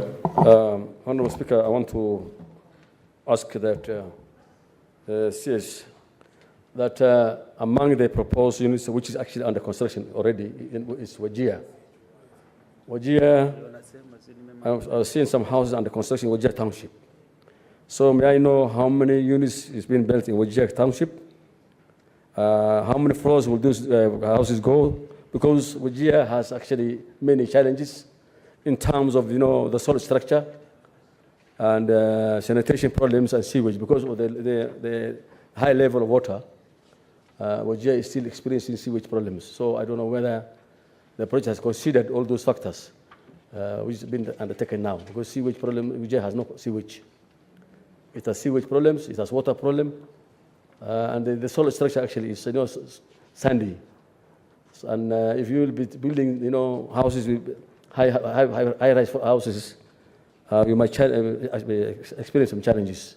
So I wanted to know how many there are, what is actually the height of this, how many floors, and whether you have taken care of any consideration of the sewage systems and all these things that are not existing in Wajir now. So I want to know from the CS whether that's a question you can answer now, or maybe you provide the answer later to the Honorable Senator. The Wajir, we have 220 units that are coming up, 220 units of different categories. The original design is for social, affordable, and a few market units, and therefore that one is on course. Let me say that for purposes of this House, that we shall have county projects at county level, but we shall also have constituency level projects. This Wajir is one of the constituency level. I say constituency because we are also using constituency as a unit to ensure equitable distribution of these projects, because for us, they mean a lot. For the people of Kenya, they mean a lot because they mean employment, they mean economic sparring, and they mean a lot of economic activities around the projects, including employing the youths. Single project like this one will have between 300 and 400 youths, not forgetting the other issues that arise, people working, the shops around receive this money, it's not a bad project. So every constituency will have, and we will endeavor to do that in the course of our term, Honorable Speaker. Thank you. Okay, thank you, Senator Dedito John. Can you? 1 minute. Thank you, Mr. Speaker. For me, I want to congratulate the Minister and to ask her, apart from the regulations that were mentioned by Chirchir concerning the rural affordable housing, for that to be very effective, Mr. Speaker, we need to ensure that we provide land ownership documents to the owners of the land. I just wanted to know what is she doing, and especially to the people living in the slums, because they're the people who need even those homes more than the other people. Mr. Speaker, you come to places like Laikipia, you go to a village called Maina village, they don't have title deeds. You go to a place like Rikie, Majengo, they don't have their title deeds. Mr. Speaker, I just wanted to know, apart from those villages in Laikipia, what's she doing concerning the land ownership for especially those people living in the villages and in rural areas, Mr. Speaker? Thank you. Madam CS. When you say villages, Honorable Senator, if you mean colonial villages, I had already answered that question and said that during my tenure, I'm going to finish titling for all the colonial villages. Now, villages or areas like Kwamaina or Maina, I know where it is, and there are many like that where titling is a problem because most of the time the land does not belong to the people living there. There are parcels of lands or land just given to them either by the chiefs or by people who just come and grab and they start issuing titles in wherever they find empty land. It is not easy to first issue titles because any titles do follow planning. And the way most of those houses are built, you'll find that even planning for roads, for sewerage purposes or facilities becomes very complicated. But I'm aware that minor area of between Nyandarua, is it Nyandarua or is it in Laikipia? It's in Laikipia. We have been asked to do titling, and we are looking at it. Honorable Senator, I can give you details of whether that will be done. And it's quite a task, but we will endeavor to see, because also the cases of how small can you go in terms of the parcel of land also becomes a big challenge. Some people own places that are not even 0.000 something, and therefore you can imagine that it is not an easy task. But and policy, I'm coming back to this House before June with the national land policy. So I think I have answered that question. Sure. In terms of regulations, you can help us to think through, because we'll be coming to you.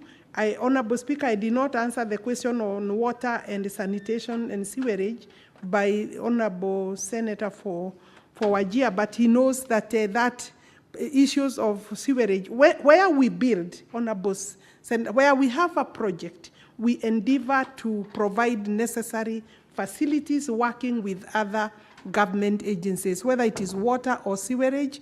We will ensure, of course, there is connectivity, and if there is no sewerage, then we will be able to provide necessary sewage system for that specific project.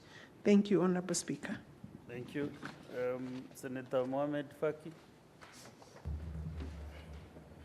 Honorable Speaker, my question is regard to the affordable housing. There are members of the civil service or public service who are staying in the Mbotela estates in Nairobi, Shauri Moyo, and part of Jogoo Road, where they have been issued with notices to vacate their houses for construction of new units. Honorable Speaker, these units were constructed about 10 years ago during the Kibaki administration, and they are fairly modern and new houses. And I'm wondering, why is the government demolishing such units at a time when people do not have houses? Thank you. Can I combine with the supplementary question from the Nairobi Senator? Maybe it might involve the same projects. Thank you, Mr. Speaker. When the CS appeared before us as the Housing Committee, we did explain to her our objections to the Housing Act and explain to her that it was on principle. I'm sure she's aware that we in the minority are still going to ask the courts to have the last say, led by Senator Umtata. Mr. Speaker, the question that was raised by my colleague from Mombasa, Faki, in fact, the ministry has given the residents of Jogoo Road Phase 1 and 2, Jamaa, Mbotela, Ahero, and Mawenzi Gardens to vacate their houses by the end of April that is 30th April 2024. And if you see the notice that has been sent to residents, contains a clause here that says that tenants will be accorded priority to purchase or rent a house once the redevelopment is complete. In addition to the question that has been raised by Faki, because, Mr. Speaker, if you see, I have a photo of those houses here. These are not houses that you can compare to the houses, say, in Lumumba Estate that were built in the 50s. These houses are less than 10 years old. What is the rationale of demolishing such houses to build something that will look exactly like this, Mr. Speaker? We believe it is a wastage of public resources. Number two, Mr. Speaker, can the CS confirm whether there are agreements that have been signed by this, between the ministry and these residents that will guarantee them what the ministry is saying in these notices? Because, Mr. Speaker, this was the same story in Buxton that the residents were told. When the houses were built, it became another story. And because we said we don't want another Buxton, I want the CS to assure me as the Senator of Nairobi that agreements have been signed with the current residents of these estates that they will actually be given first priority when the units are rebuilt. Thank you, Mr. Speaker. Thank you. That's the last supplementary question for the to the CS lands. So summarize that question, the two questions from the two senators. Then, we call it a day.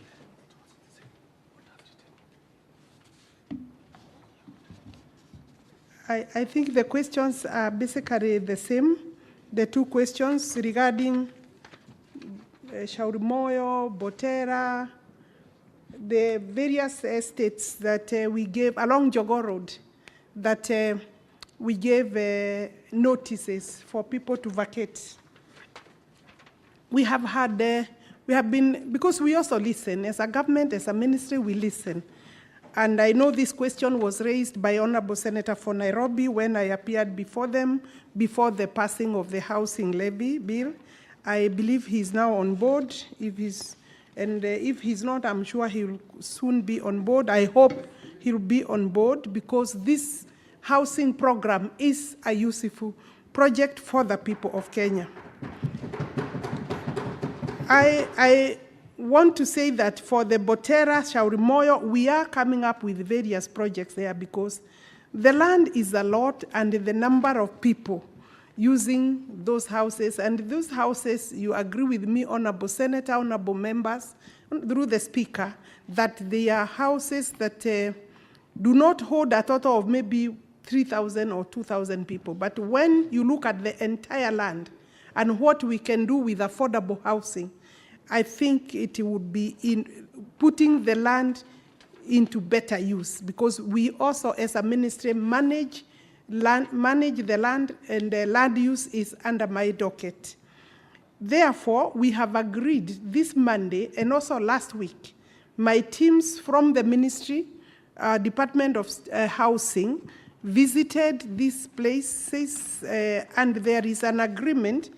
I have been advised that the residents are now in agreement, and we are extending the notice to October, November, depending on where October, November, and we have also agreed that we shall give them relocation, we shall facilitate relocation as people affected by the project.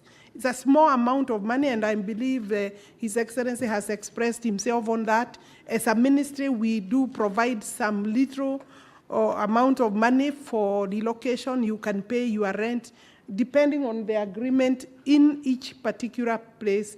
Between 6 months and 1 year, we are able to provide the rent for similar, or at least noting that many of them are even paying rent where they are, and they are able to tell us how much rent they are paying. So we give that for 6 months, and there is an agreement, and the notice will be extended, and it will be in writing.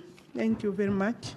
Thank you. I think Madam I've CS. answered the entire question. Yes.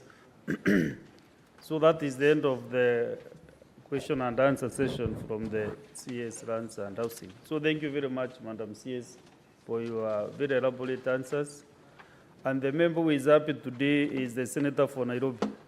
He's a very happy man because of all his issues have been addressed professionally. So thank you very much for your time. Welcome back to the Senate any other time that we request you to avail yourself. So asante sana. Thank the you, good thank work you. that you are doing to the Kenyans. Thank you, Honorable Speaker. Okay, thank you. Myself and my team. Yeah. Definitely. When I refer to you, it's your entire team and the family. So, Honorable Senators, we have now the CS for Energy, who is coming for the Senate. Maybe he should be ushered in. He has 2 questions.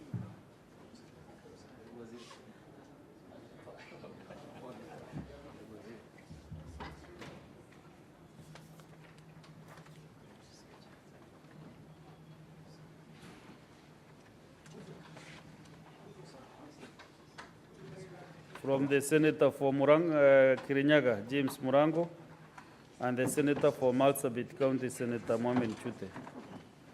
So I don't know whether you have instructions. So thank you very much. Welcome the Energy CS. Thank you for finding time to come before the Senate. You are a frequent visitor to the Senate, and we really thank you that you have time. You don't postpone when you ask to come. So that is a good indication that you are very ready to serve this country. So we go to the first question from the member for Kirinyaga County. Senator Mbugua. Thank you, Mr. Speaker. I rise to ask question number 007 on behalf of the distinguished Senator for Kirinyaga, Senator James Murango. 1. Is the Cabinet Secretary aware of the breakdown of over 15 government-owned power transformers in Kirinyaga County between March and September 2023? And if so, could the Cabinet Secretary explain the reasons behind it? And 2, could the Cabinet Secretary explain the inordinate delay in replacing defective power transformers in Kirogo, Maendeleo, and Liagishiru villages within Moya constituency, despite multiple requests for their replacement? And 3, could the Cabinet Secretary explain what measures the government has put in place to ensure the timely repair or replacement of defective power transformers? Thank you, Speaker. Honorable CS, you may proceed to respond to the question by Senator from Kirinyaga.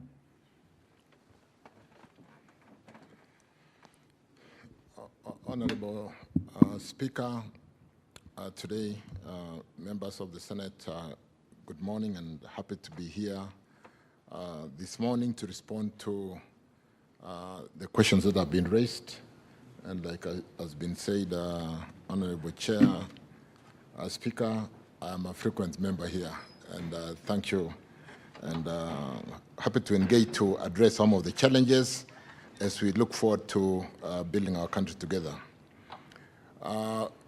Pursuant, Speaker, of following the letter dated February 13th, which was inviting us to come and respond to the question which has been articulated by the honorable member as to whether we are aware of the breakdown of over 15 government-owned power transformers in Kirinyaga County in the last 6 months, and the reasons behind.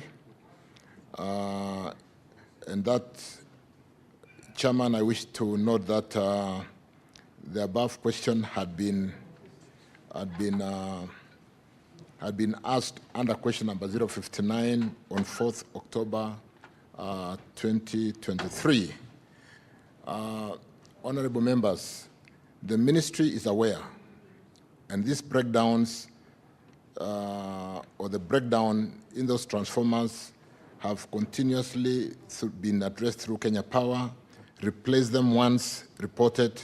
Breakdown of transformers has been experienced not only in Kirinyaga County, but also in different counties, and they have been occasioned by incidences of vandalism of transformers and earthing insulations, illegal connections, which when they are done without due respect to the capacities of those transformers, do cause overloading, and sometimes we lose transformers every so frequently because of those illegal connections and therefore overloading of the transformers.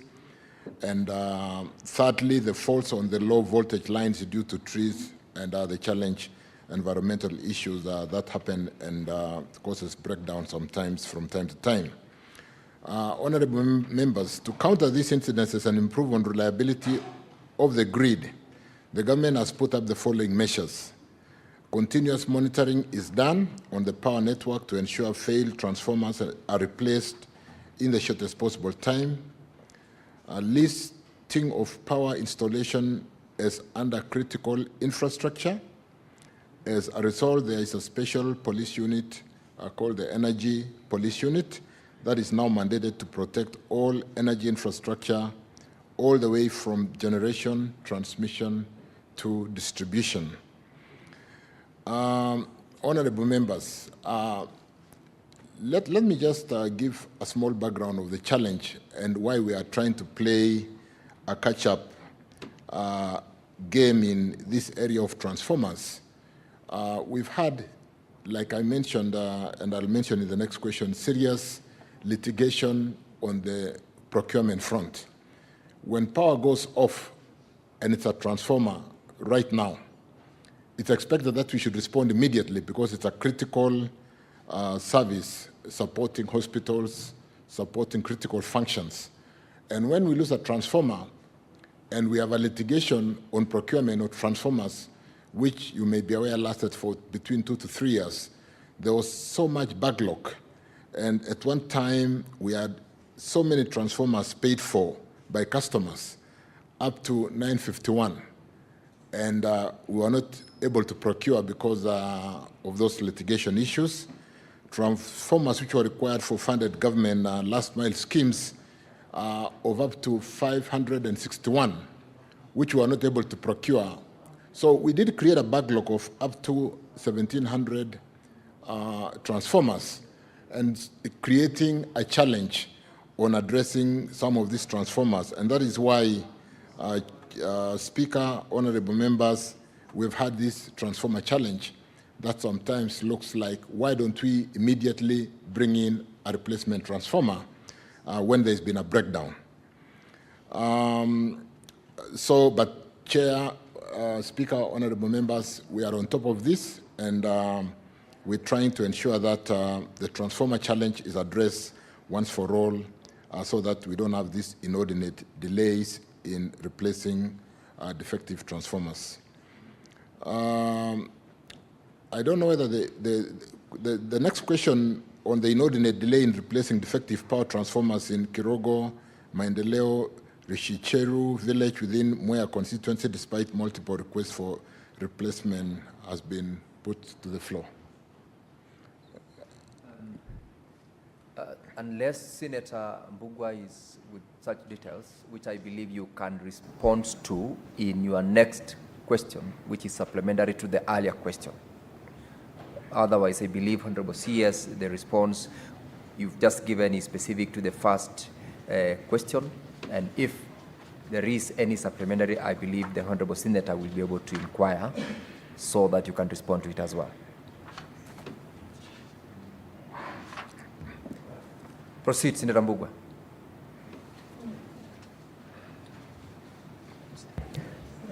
Thank you, Mr. Speaker. On the supplementary question, I would like the Cabinet Secretary to ensure the country and this House that we have enough transformers in the country.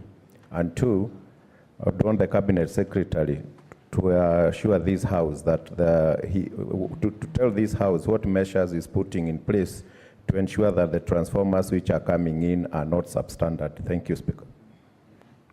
Honorable CS. Thank you again for that question. There is a current procurement process going on for significant number of transformers to address the shortfalls and to basically deal with the challenge that you raised in the first question and the second question. We've worked very closely, and accompanying me to the House today is our Principal Secretary, Alex Washira, the CEO for Kenya Power, Dr. Siror, Engineer Siror, and the CEO for Ketraco, Dr. John Mativo, also Engineer John Mativo. And I want to confirm, Honorable Speaker, Honorable Members, that we really are looking at the quality of transformers. We're not only looking at that quality of transformers, we have made transformer requirements for procurement one that can be localized to our market. And we've developed standards, worked with the international community to ensure that we are able to manufacture assemble the transformers in Kenya. And in this procurement cycle that I mentioned, we are getting adequate transformers to address the challenge of shortage. Chair, we have addressed those quality challenges so that we do not see the challenge of transformers failing. One of the assurances, honorable members, of assuring ourselves on quality is to be able to be given warranty. Warranty is a statement of quality, which basically means, honorable members, if there's a breakdown, you basically replace a transformer at no cost. And we've taken all those precautions to ensure that we protect our investments, we protect our customers, we protect ourselves from downtime, which causes more losses, by ensuring that we do procure quality transformers, but transformers which are backed by warranty, which is, like I said, a statement of quality. And that is to basically say, in the event that we lose a transformer, before the warranty period lapses, we are able to get replacement at no additional cost. So, Chair, we are on top of that, and working together with my team, we will want to assure Kenyans through this House that we will procure quality transformers and pitch for that warranty to confirm quality and the failures that we've seen in the past. Thank you, Chair. Thank you, Honorable Member. Thank you very much, Honorable CS. From my dashboard, Honorable Members, I have got a list of 8 members who I believe would want to ask supplementary questions to the CS. But when you look at the number of questions, the second question, question number 20, that is by Senator Chirchir, it is more or less related but nationwide covering. I therefore would direct that we allow the Honorable Senator Chirchir to ask that question. Thereupon, all supplementary questions by members can be asked for the CS to respond to all of them. Honorable Senator Chute, proceed to ask question number 20. Thank you very much, Honorable Speaker. Honorable Speaker, question number 020. Question number 1.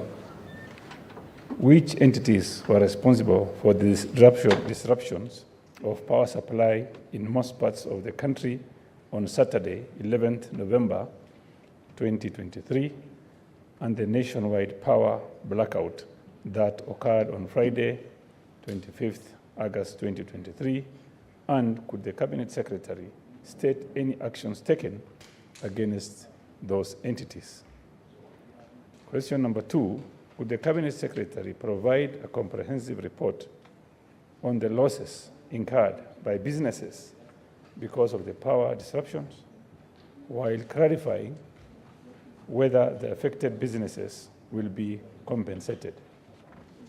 Question number 3, what measures has the government put in place to ensure the stability of the national electricity grid to prevent the recurrence of such power disruption?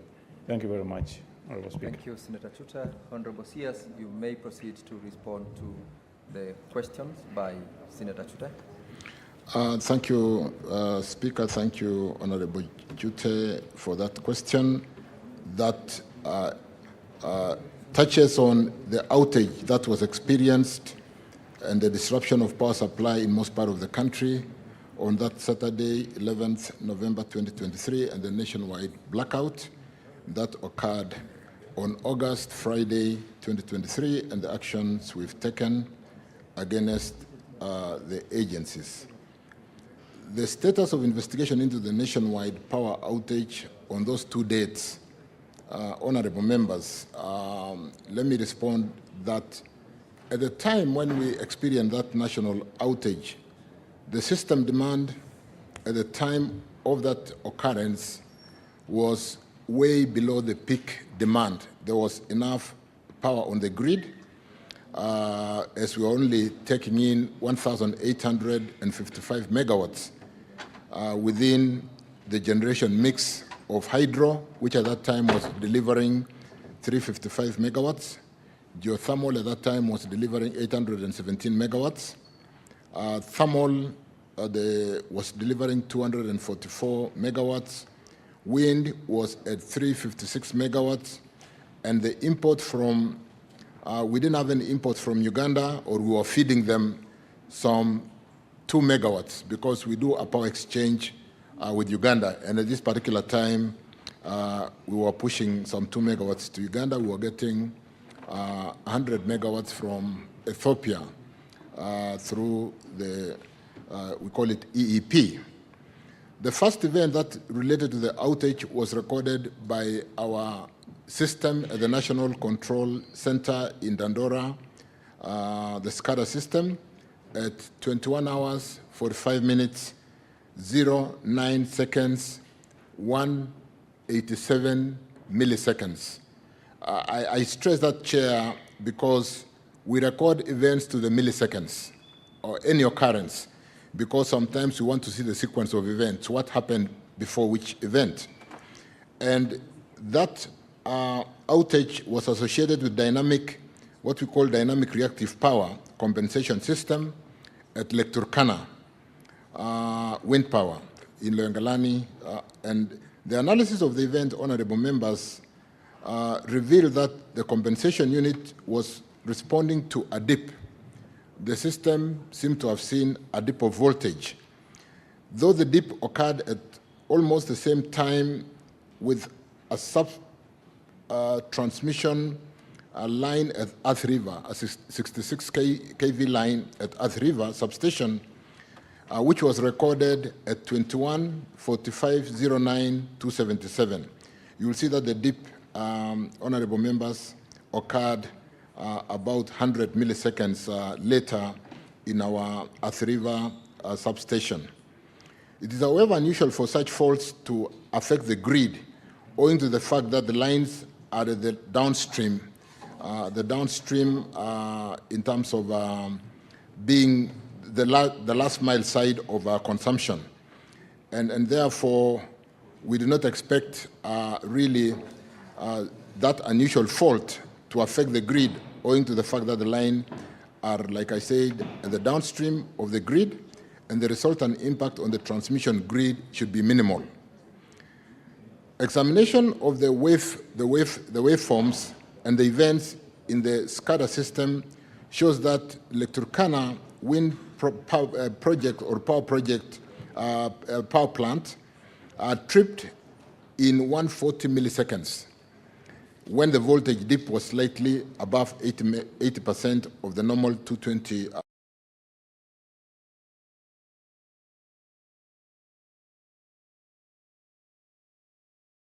system to hold for at least 2 seconds for a fault right through.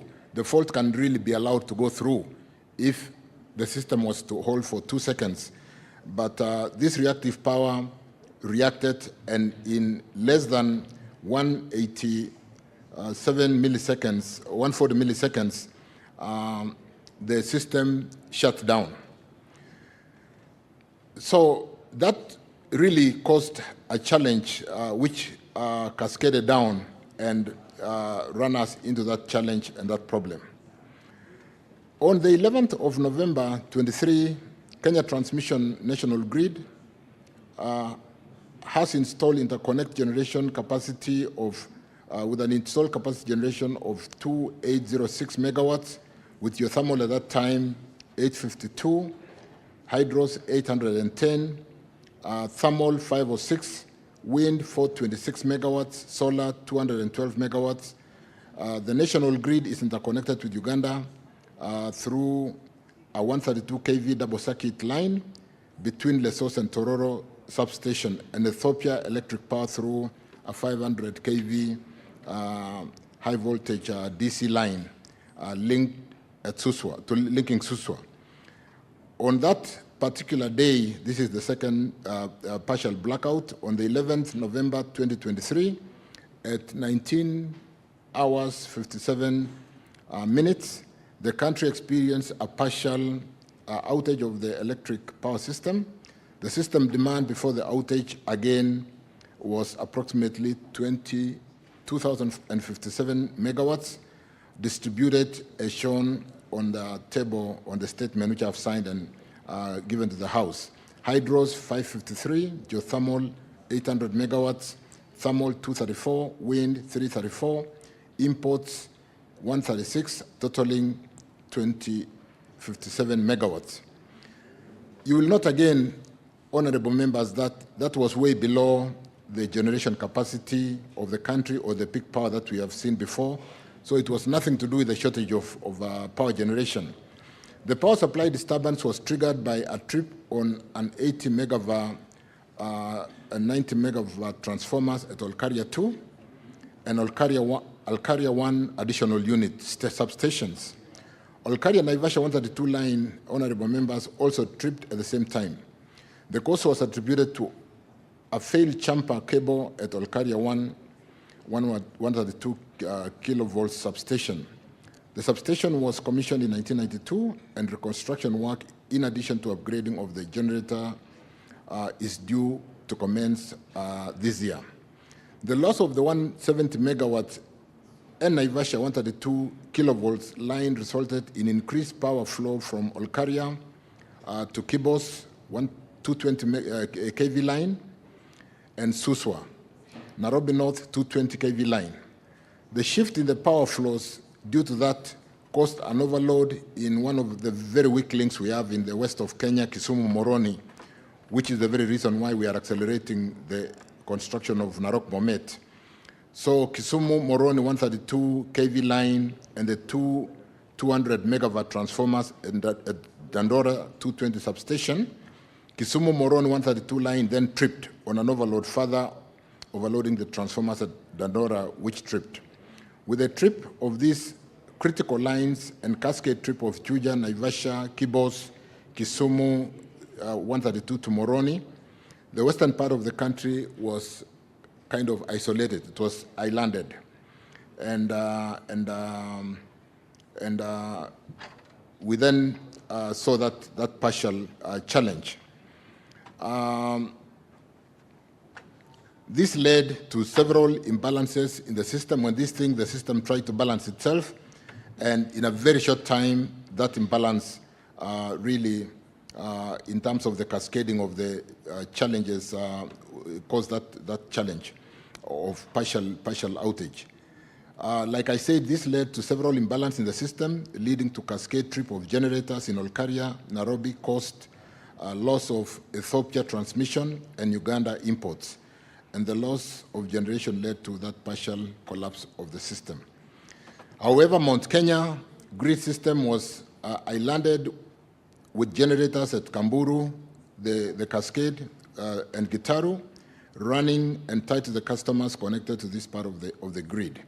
You will note, members, that because it was a partial outage, we were able to restore within 3.5 hours. And so the restoration activities began at 11 hours on the same day, and supply to the customers was finally restored fully by 1:39 hours in the morning, with sufficient generations availed.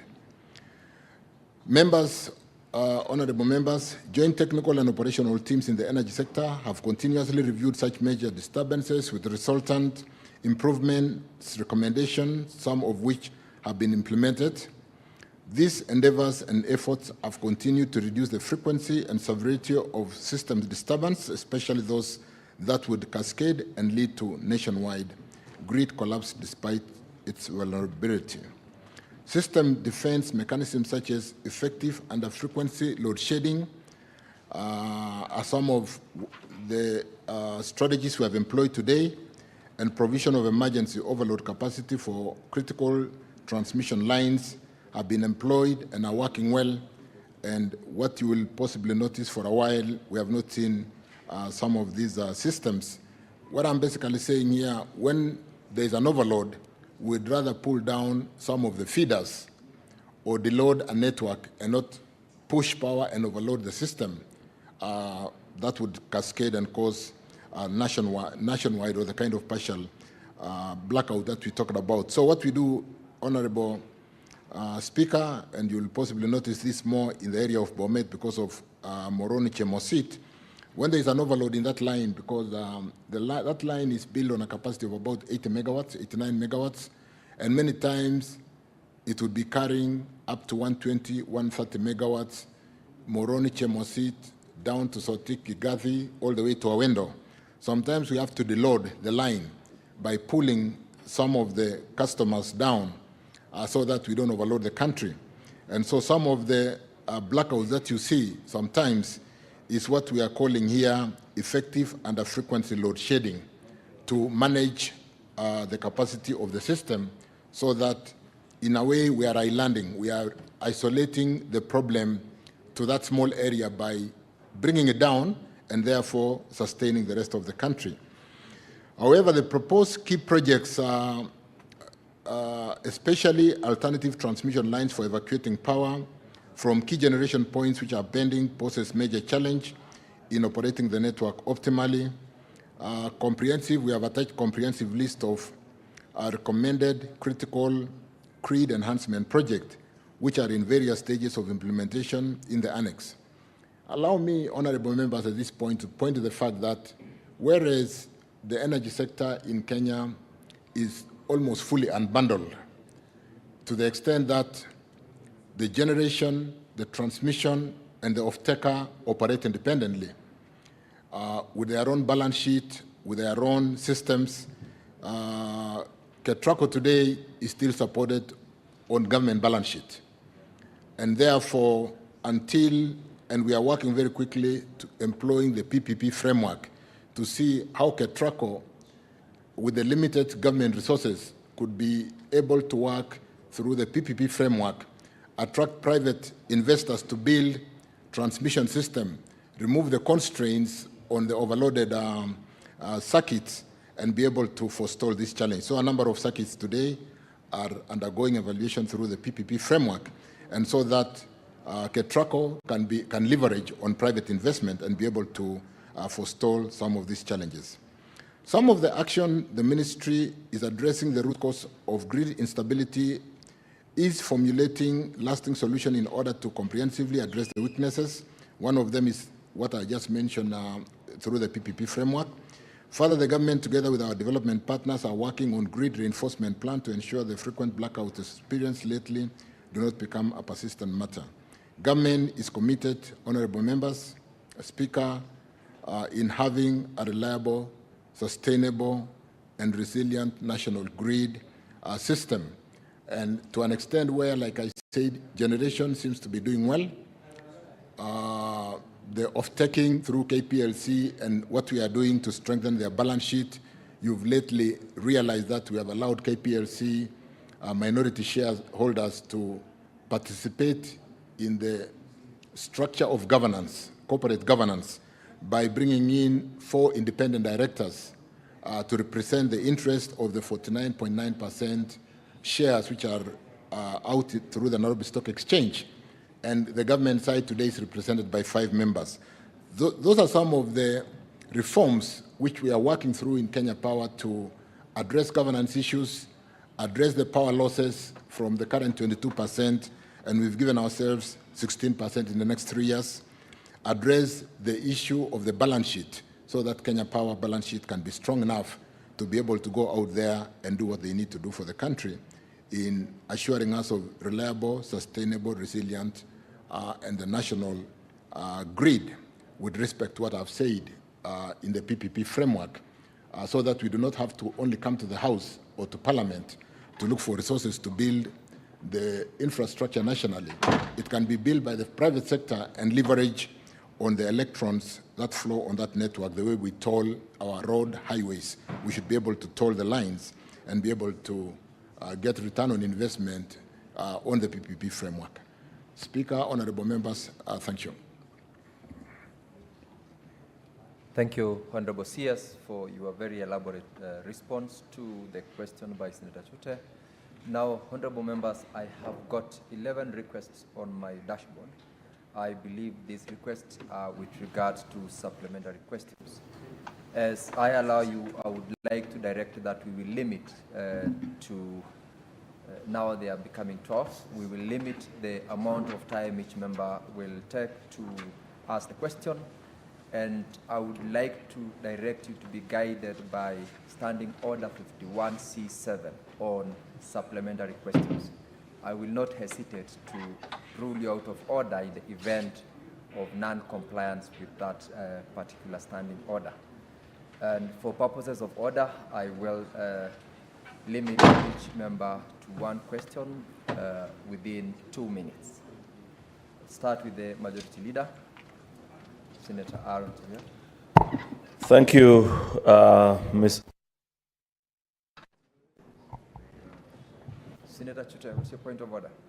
I have, Honorable Speaker, I have 2 supplementary questions. Very well. Yes. I'll allow you to go first because you asked the question. Thank you. Thank you very much. Thank you.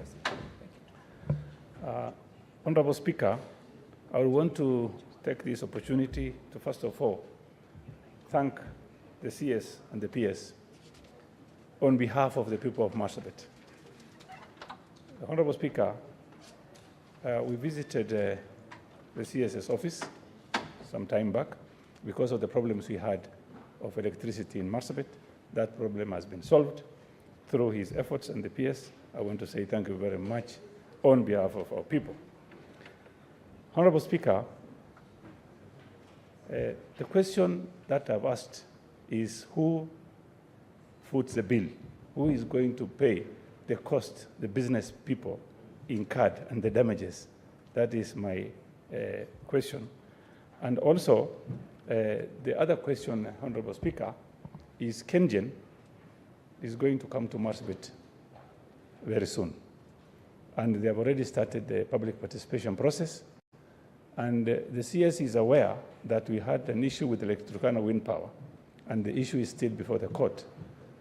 Can the CS tell us what are we going to do? What is he going to do in regards to KenGen going to Loyangalani for supply of electricity. And finally, I want to ask the CS to tell us how far has he gone on the issue of the line from Lake Turkana wind power going into Marsabit and Isiolo. Thank you very much, Honorable Speaker. Honorable CS proceeds to respond to that.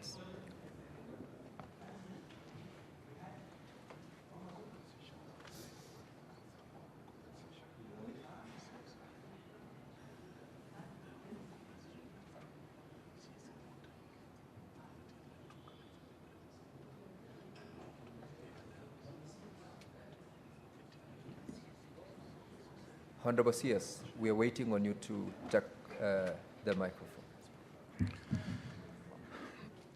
Thank you, Speaker and Honorable. The supplementary question from Honorable Chute, and thank you for the compliments. We are at your service, Honorable members. If there are issues that we can deal on one by one, we'll be happy to do so, because we have one goal to build this country together. Marsabit, let me answer the second question on what we are doing or what Kenyan is doing to better service the Loyangalani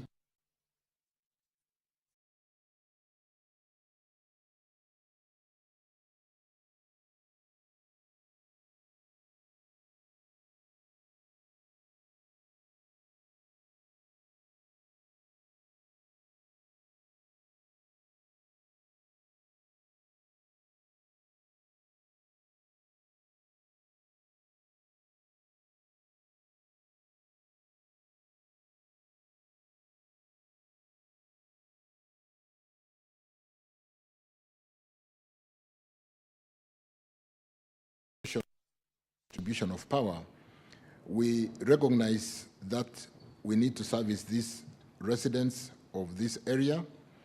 And there is a project which Honorable Chute may be aware about, where we are connecting Loyangalani.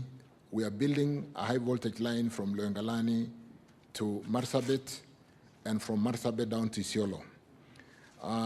When we came into office, that project had been processed together with Gilgil, Mala, Tika Mala, and a payment made for the counterpart funding to support the foreign side, which was coming out of China Exim.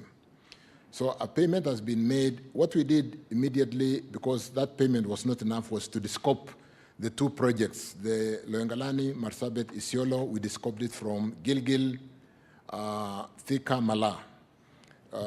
And what that meant is we were able to then take Gilgil, Thika, Mala onto a PPP framework, the PPP I talked about, and it's advancing well. The Loyangalani, Marsabit, Isiolo then remained with a payment which represents 15% of the payment which is required as a counterpart funding, so that we can draw the EXIM funds to be able to build that line. We are further descoping that project to ensure that as we build this line, we are able to step down from 400 to 132 and 66 and be able to service that community.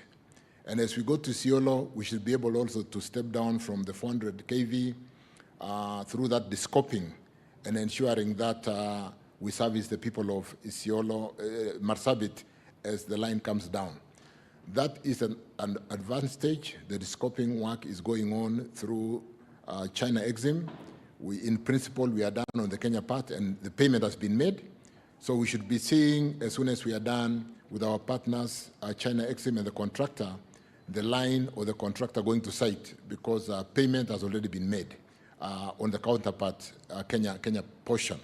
And so as soon as we finish with China Exim, we should see not only the big lines being built, but the step down from those high voltages to the voltage that feeds the communities coming out. And together with last mile, for the first time, we should see Loyangalani on grid. We should see Marsabit on grid, coming down all the way to Isiolo, where we already have a 132 line.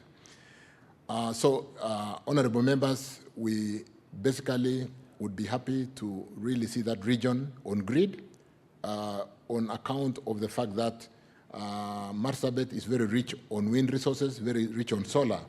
And as we pull those resources to the significant industry or load centers, we will be servicing the communities, coupling with the last mile programs where you fund us as Parliament.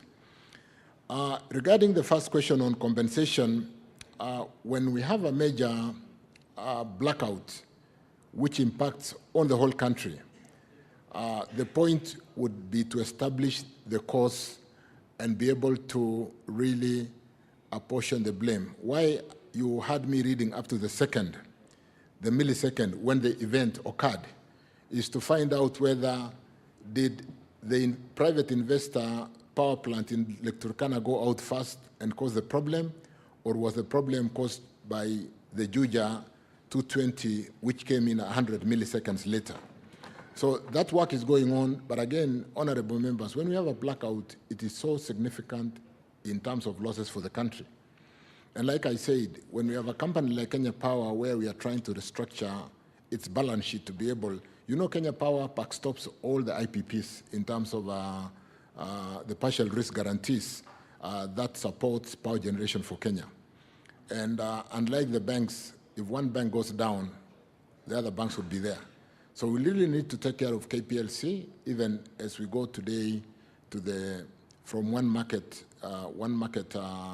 player to an open market where we will be allowing generators to generate power and wheel it to market or to load centers using the wheeling policy, which is shortly being gazetted for purposes of allowing multiple players in the industry. Because when I talked about a market which is unbundled, you should be able to generate your own power in a power plant and get Ketraco to wheel that power to market for you and sell that power to industry, wherever you want to sell in the country. And that then removes the Kenya Power being required to reticulate or transmit and reticulate. So the unbundling is a significant aspect of what we've done in supporting opening up the market so that we then move from a one market buyer where Kenya Power buys all the energy and distributes to an open market where anybody can generate, use Ketraco to wheel the power to market and sell that power to industry, wherever the industry is. A lot of work is still going on in this space of compensation and how much can we compensate when there is something like a national disaster or a major accident. But as regarding challenges where a cabling problem or a transformer caused a problem and Kenya Power is culpable, then that doesn't present a problem in compensation, and we do that from time to time. But when we have a national challenge, like when the whole network goes out because of something that is almost close to a national disaster, it becomes a challenge to say who should compensate, because we would certainly be closing down a company that we need to support the rest of the economy. We need to pay attention to that compensation space, but compensation do happen in where the faults are very specific and pertaining to what could have been avoidable to the extent that Kenya Power would then be able to compensate the affected families or the affected businesses to that extent. So we need to look at how do we then compensate when it is a national challenge, which, if costed, even the entire company could basically go under and therefore cause a problem for the entire country. Thank you, members. Thank you, Honorable CS. I will now allow members to ask the supplementary questions, and I'll start with Senator Mohamed Faki. Asante Mheshimiwa Spika. Swali langu ni kuhusiana na kupotea kwa umeme katika kaunti ya Mombasa, hususan wakati wa mwezi mtukufu wa Ramadhani. Mheshimiwa Spika, imekuwa sasa ni jambo la kawaida umeme kupotea mara kwa mara katika kaunti ya Mombasa na maeneo ya karibu, hususan wakati huo ambao tunafanya ibada za usiku wakati wa mwezi mtukufu Ramadhani. Wengi wanashindwa kuhudhuria ibada hizo kwa sababu ya ukosefu wa umeme, na vile vile pia ni Kiusalama, si rahisi mtu kutoka nyumbani ikiwa hakuna mataa barabarani ambayo yamezimika kwa sababu ya ukosefu wa umeme. Je, waziri ana mipango gani ya kuhakikisha kwamba kwa hizi siku 14 zilizobaki za mwezi mtukufu wa Ramadhani tutakuwa na umeme, sio Mombasa peke yake, Kenya nzima, ili Waislamu waweze kumuomba Mungu wao bila ya matatizo yoyote? Asante Mheshimiwa Spika. Honorable CS. Asante Senator Faki. Mombasa county ni county moja ambayo umeme inayotumika hapo utokana sana na generation wa thermal. That is where we have most of the thermal power plants. The other generation ile tunaitumia sana Mombasa ni ile inatoka hapo Malindi, Weru hapo nyuma kidogo. We've got a solar power plant inamilikiwa na kampani moja inaitwa Clublek as an IPP and feeds 50 megawatts to the grid. Pia Mombasa ile moto mingi inapatikana Mombasa ni inatoka Olkaria, pengine the Cascade, ile line ya zamani ya Kamburu inayoenda Mombasa, but majorly geothermal kutoka Olkaria. Tushajenga hiyo line 400 kV, lakini currently we are operating at 220 kV, na hapo Mariakani kuna station kubwa tutafungua hivi karibu, pengine wiki ama mwezi moja mbili hivi. 1 month sio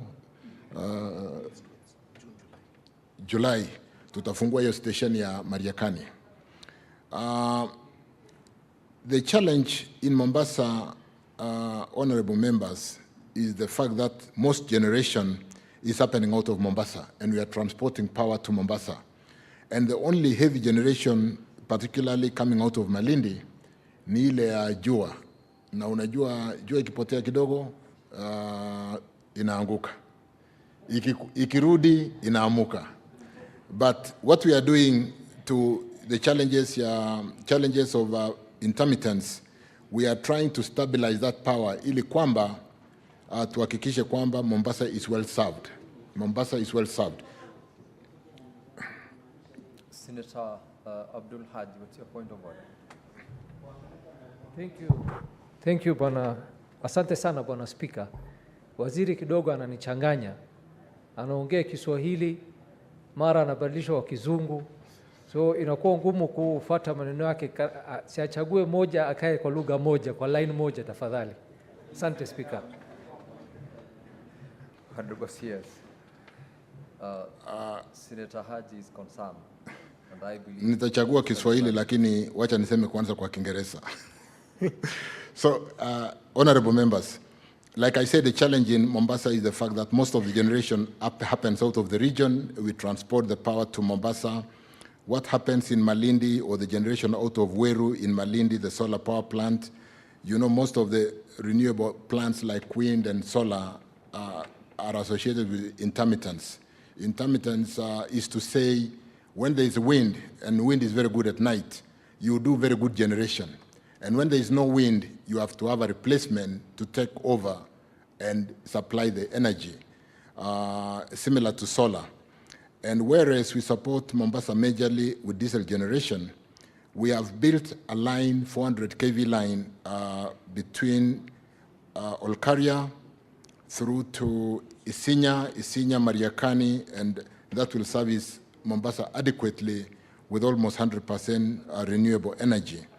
Mariakani is being commissioned in July. And because I'm here with my team, Honorable Faki, or honorable members, we've had the challenge during the month of Ramadan. We'll possibly want to do more of what we are doing in Narok Bomet to ensure that there is no overload or constraint in the transmission systems, which occasionally there is, because we are also building a line between Malindi, Weru, Kilifi. The funding is available together with the Narok Bomet from Korea, South Korea, and Africa Development Bank. In fact, we have already gone to tender on the one for Narok Bomet. With that funding, there is so much happening in Mombasa. We recognize Mombasa as an important city, not only during such holy months of Ramadan, but as a gateway, water gateway, not only to Kenya, but to the East Africa region. From the earlier meeting where we today gave the National Treasury a check of 5 billion on account of the profits made by Kenya Pipeline, we were talking to how do we service the region better using our gateway and play that competitive advantage so that that advantage does not go to our neighbors down Dar es Salaam and so on and so forth. So, Honorable Faki, we are paying a lot of attention to Mombasa, the kind of investment coming to the region in transmission, power generation, looking at Dongokundu, where we are going to take a T-line, which is, there's already funding from JICA to Dongokundu, and the kind of infrastructural support, not just because of Mombasa, but to make Mombasa service the whole of East Coast of Africa, is going to be significant. And so we just beg for your support as we walk the journey together to address these challenges, which may not be quite finished during the month of Ramadan.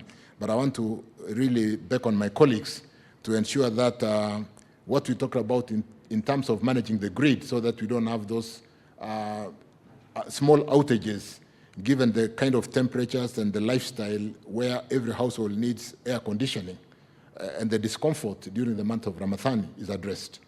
Thank you. Senator Abbas Sheikh Mohammed.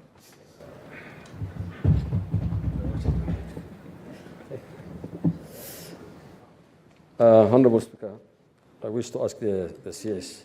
First and foremost, I want to thank the CS for the first time Wajir is actually, for the month of Ramadan, is getting power supply. Thank you for that.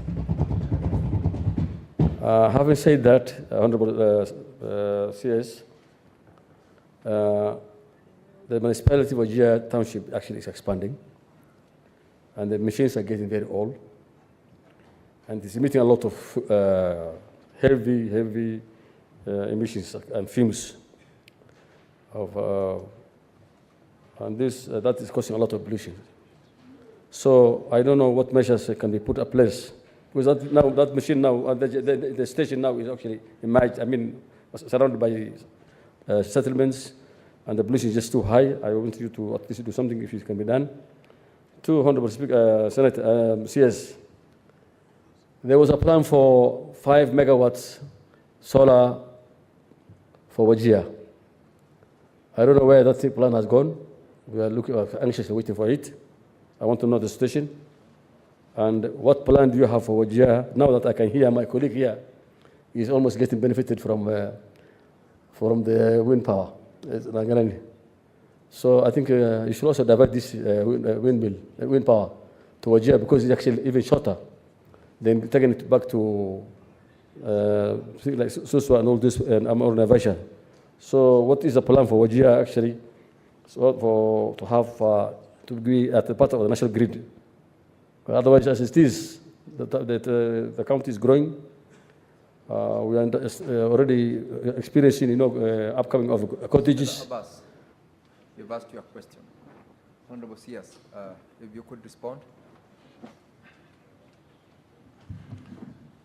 Thank you, Senator Abbas, and honorable members. As regarding plans we have for Wajir being majorly supported through the COSAP or Kenya off-grid solar system, we've got funding from, there is a retiring OECD funding from Poland, which we are pitching for. We've signed an MOU for that fund of $200 million to come to Kenya to support in the development of areas like Wajir. And I think we are ready as Kenya, and we've submitted that document to the other side. I think we should be signing before end of April to draw that funding. A lot of that funding will support the off-grid systems, but more importantly, members, we are looking at how to connect Garissa on-grid to Wajir. There's also a program of hybridization where Wajir is currently served fully or 100% by thermal generation, diesel generator.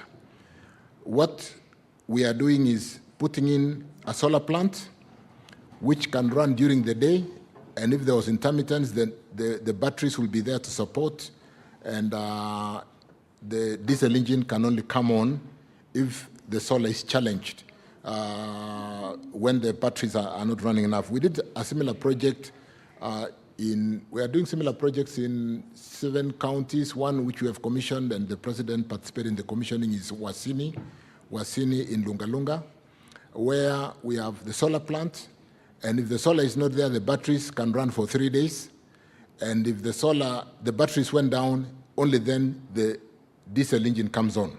So with those kind of solution, we are evaluating, even for counties like Turkana, how we can move, whether we should move on-grid to Turkana from Lokcha to Turkana, or do we do an off-grid, which is fairly solid, and where a solar plant or a wind plant can run, and if, because of intermittence, the battery system can support for 3 days, and otherwise a diesel generator can come. This is in line with the Kenya commitment to 2030, 100% green energy, and therefore, when we talk at 2024 today to 2030 that we need to switch off all those diesel engines, we should be seeing some of the pronouncements I'm making, honorable members, coming into fruition in 26, 27, 28. So we'll continue to work together, but this hybrid system, solar system, that should really run all the time, supported by batteries, and we only fall back to diesel, will actually remove some of those intermittents that we even see today. Because with battery being a good form of storage of power, we should be able to. But again, Honorable Chute, Honorable Apas, the way you have been to my office a few times, we can look at the details of these programs for those off-grid areas and what we are doing together to support our country. Thank you. Thank you, Honorable CS. Senator Ogola Beatrice. Thank you, Honorable Speaker. Honorable Speaker, my question is on a statement that I made last year in May to the ministry, but relevant to the question today on faulty transformers. In my question, Honorable Speaker, I'd asked that the ministry lists a number of faulty transformers in Homa Bay County and provide timelines within which the transformers would be replaced. And precisely, Honorable Speaker, the response came in time, the same month from the ministry, which I appreciate so much. And in the response, Honorable Speaker, the CS had given a list of transformers, 84 in number, that were faulty, and went ahead to give 2 lists. One list has 21 transformers that would be replaced by REREC by the 31st of July 2023, and another list was given of 63 faulty transformers that would be replaced by KPLC by the 31st of July 2023. Now my question to the CS is the CS aware that the commitment that was made by the ministry to my response has not been honored, and I would like to know why and when that would be honored. Thank you, Honorable Speaker. Honorable CS, could you respond to the question? Thank you, Speaker. Thank you, Beatrice, for that. Let me allow me, Chair, because this is a very detailed question with 21 transformers, 63 with KPLC, and KPLC is here with me through the CEO, Dr. Siror. I think the challenge in Homa Bay, sometimes when we say the challenge in Bomet, is the transit to Homa Bay, because most of the power that comes to that region comes through Bomet, Kisii, through Kigati, Homa Bay, Awendo. And it's not only a transformer challenge that we are facing in that region, it is compounded by the transmission constraint, and therefore with the power outage, the transformer challenge, the load shedding that I talked about earlier on impacts in that area heavily. So, Chair, I want to beg to be allowed with the KPLC CEO who is sitting here. REREC gave an apology. The lady, Dr. Rose Mukalama, the CEO for REREC, was supposed to be here with us, but she's attending to something outside Nairobi today, to address this 21 and 63. And like I said, we are in a procurement cycle of so many transformers. If KPLC was to stand and respond on my behalf, they will say as soon as these transformers are delivered, we'll address a number of transformers, not only in Homa Bay, but in the country in terms of replacement. But we also have really need some public awareness and support in terms of the abuse that goes to the transformers. We can bring in a new transformer today, but as we take power to the rural areas, and because we have our TTIs and we have trained our people, they have learned to sometimes illegally do illegal connections, which are not dimensioned, and they overdraw power from the transformer. You can burn the coil and therefore lose a transformer. A transformer today runs for anything up to 1 million shillings, 2 million shillings, depending on the kilowatt rating of that transformer. So the important thing is to ensure that also that customers connected to the transformer are legitimately connected and they are paying their bills so that they don't take shortcuts and burn a transformer that we could blame on quality of the transformer, and yet it is our culture of wanting to use free power for that purpose. But allow us, Speaker Beatrice, to respond substantively, possibly because of specific question impacting on Homa Bay, to deal with you directly to address what we promised. And like I said, there's a transformer procurement cycle which is just closed. How much can KPLC pick up and correct? I'm sure of the 63, some have been addressed. But any that has not been addressed, not only for Homa Bay, but for the whole country, we allow us to address that, but to respond more specifically to the question of the 21 transformers and REREC and 63 for KPLC. Thank you. Thank you, Honorable CS. Senator Abdul Haji. Thank you, Mr. Speaker. Let me first take this opportunity to thank the Minister for appearing today and answering the questions of the members, which in reality is questions from the public. Mr. Speaker, sir, I would ideally be asking the Minister in relation to the frequent power outage in Garissa, but I will not ask him that question because it's already been asked by the Senator from Mombasa and Wajir, and it's been addressed. So I would not want him to repeat. But Mr. Speaker, my question was touching on the issue of transformers. The Waziri has explained to us here that they're expecting, they've made some procurement, and for a long period of time in Kenya, we've been told that the problem with Kenya Power and Lighting is usually transformers. So my question, Bwana Waziri, I just want to inquire on whether or not if we have any local manufacturers for transformers in Kenya, and if we have local manufacturers, is the Ministry and Kenya Power and Lighting procuring from the local manufacturers?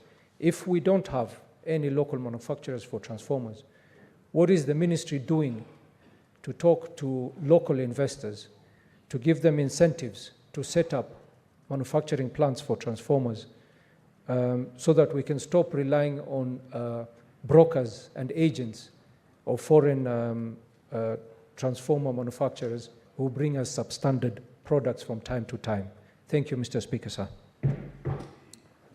Thank you, Senator Haji. Honorable CS respond, and particularly in line with the second limb of the question, because you've responded to the aspect on the transformers and the power outages.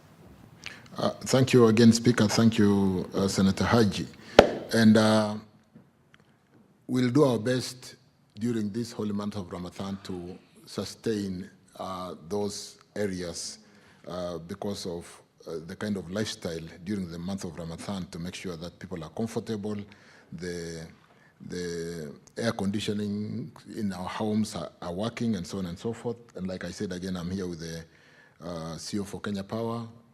We are listening, and we will act on that. We have got local transformer manufacturers, and I think today, honorable members, the requirements for importing transformers into the country are so difficult against local manufacturers. In fact, all transformers come out of local manufacturing.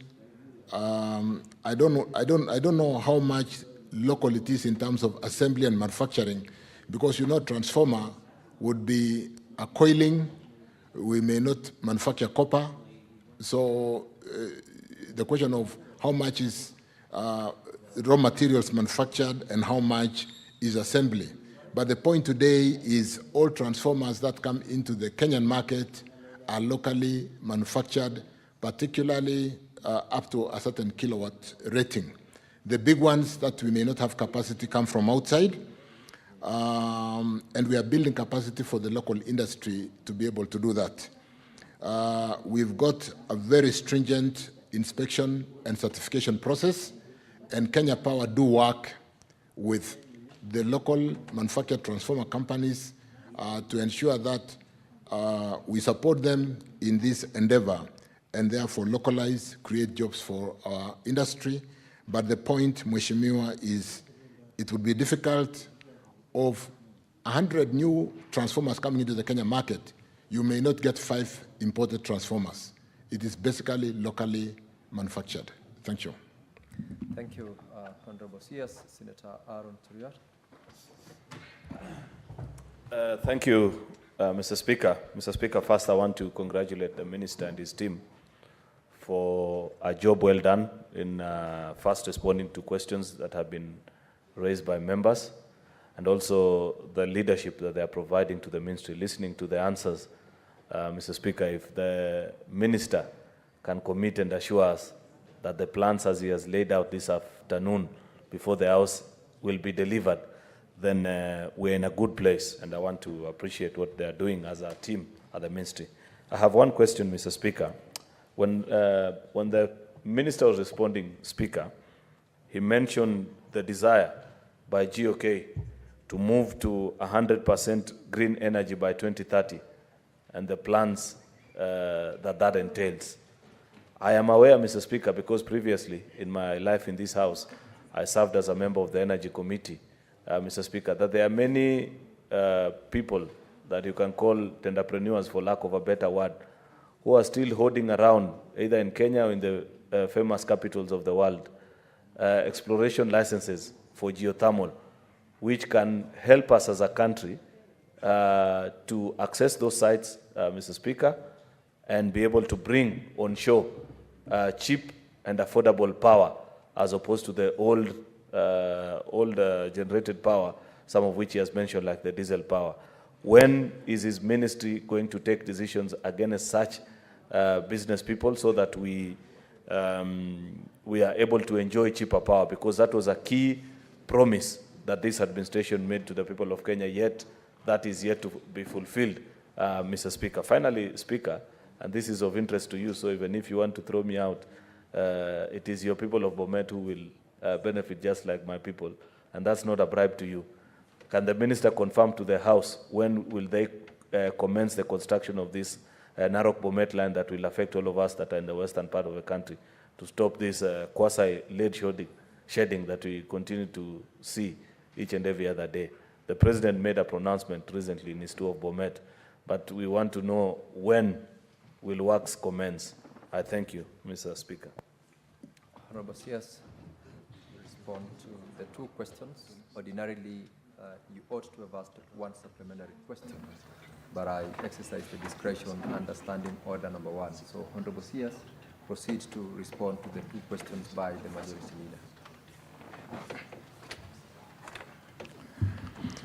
Leader. Thank you, Senate Majority Leader, for raising what is very important for this country and for the world at large, to pitch our country as a renewable, green, renewable energy country.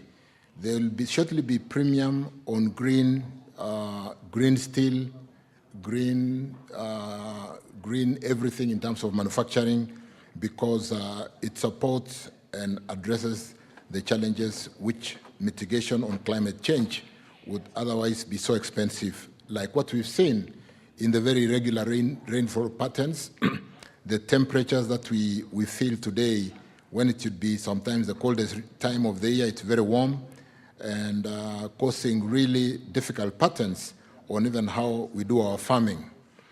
That commitment of 100% renewable by 2030 is a commitment that has been made at all levels.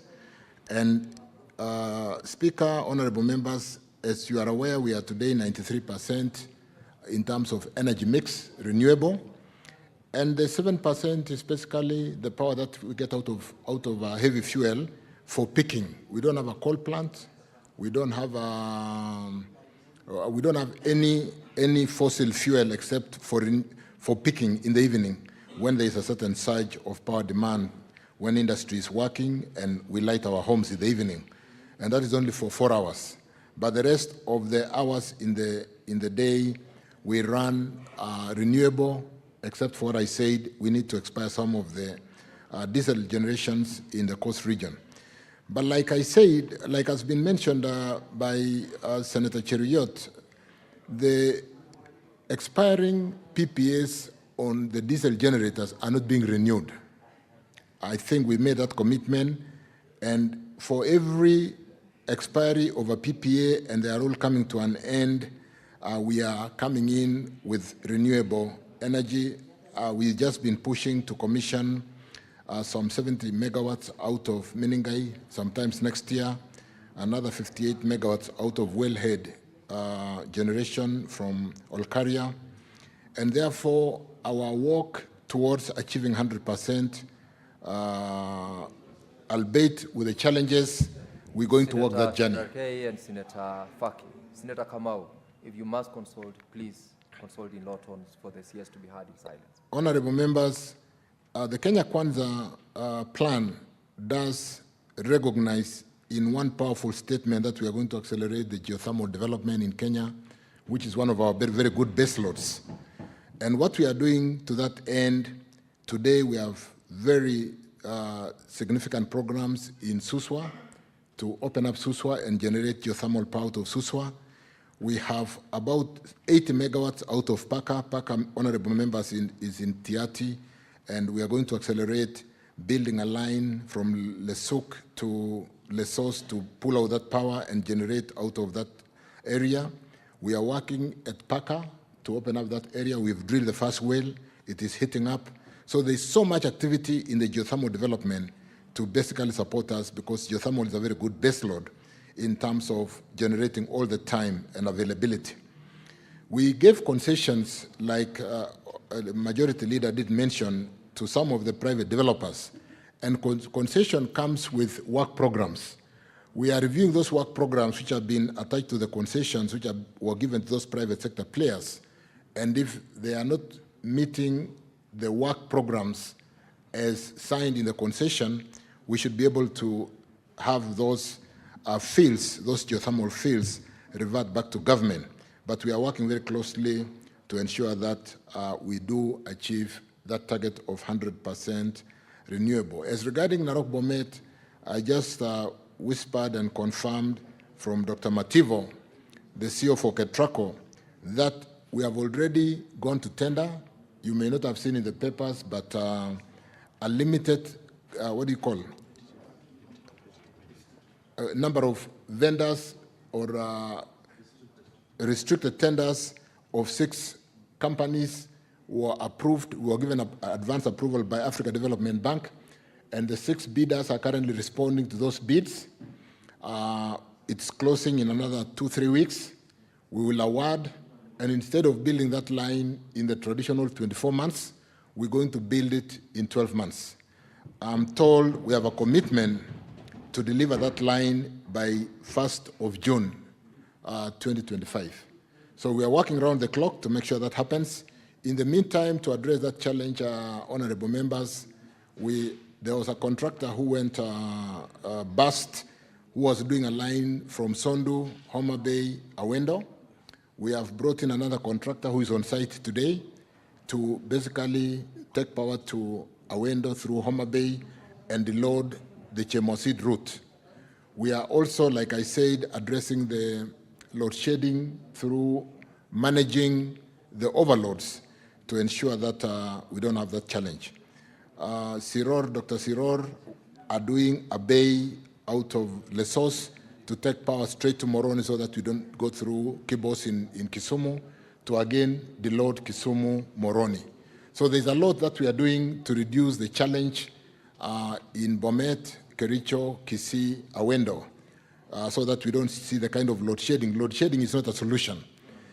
We need to deload those lines and be able to remove those constraints and ensure our industries, our hospitals, and our homes are lit. So, honorable members, there's a commitment from the CEO who is sitting here with me, Dr. Mativo, that will deliver the line by 1st of June 2025. Thank you. Thank you, Honorable CS. Senator Abdallah Shakila. Thank you, Mr. Speaker. Mr. Speaker, my question to the CS is that there has been a power outage in Lamu for the last 10 months, Mr. Speaker.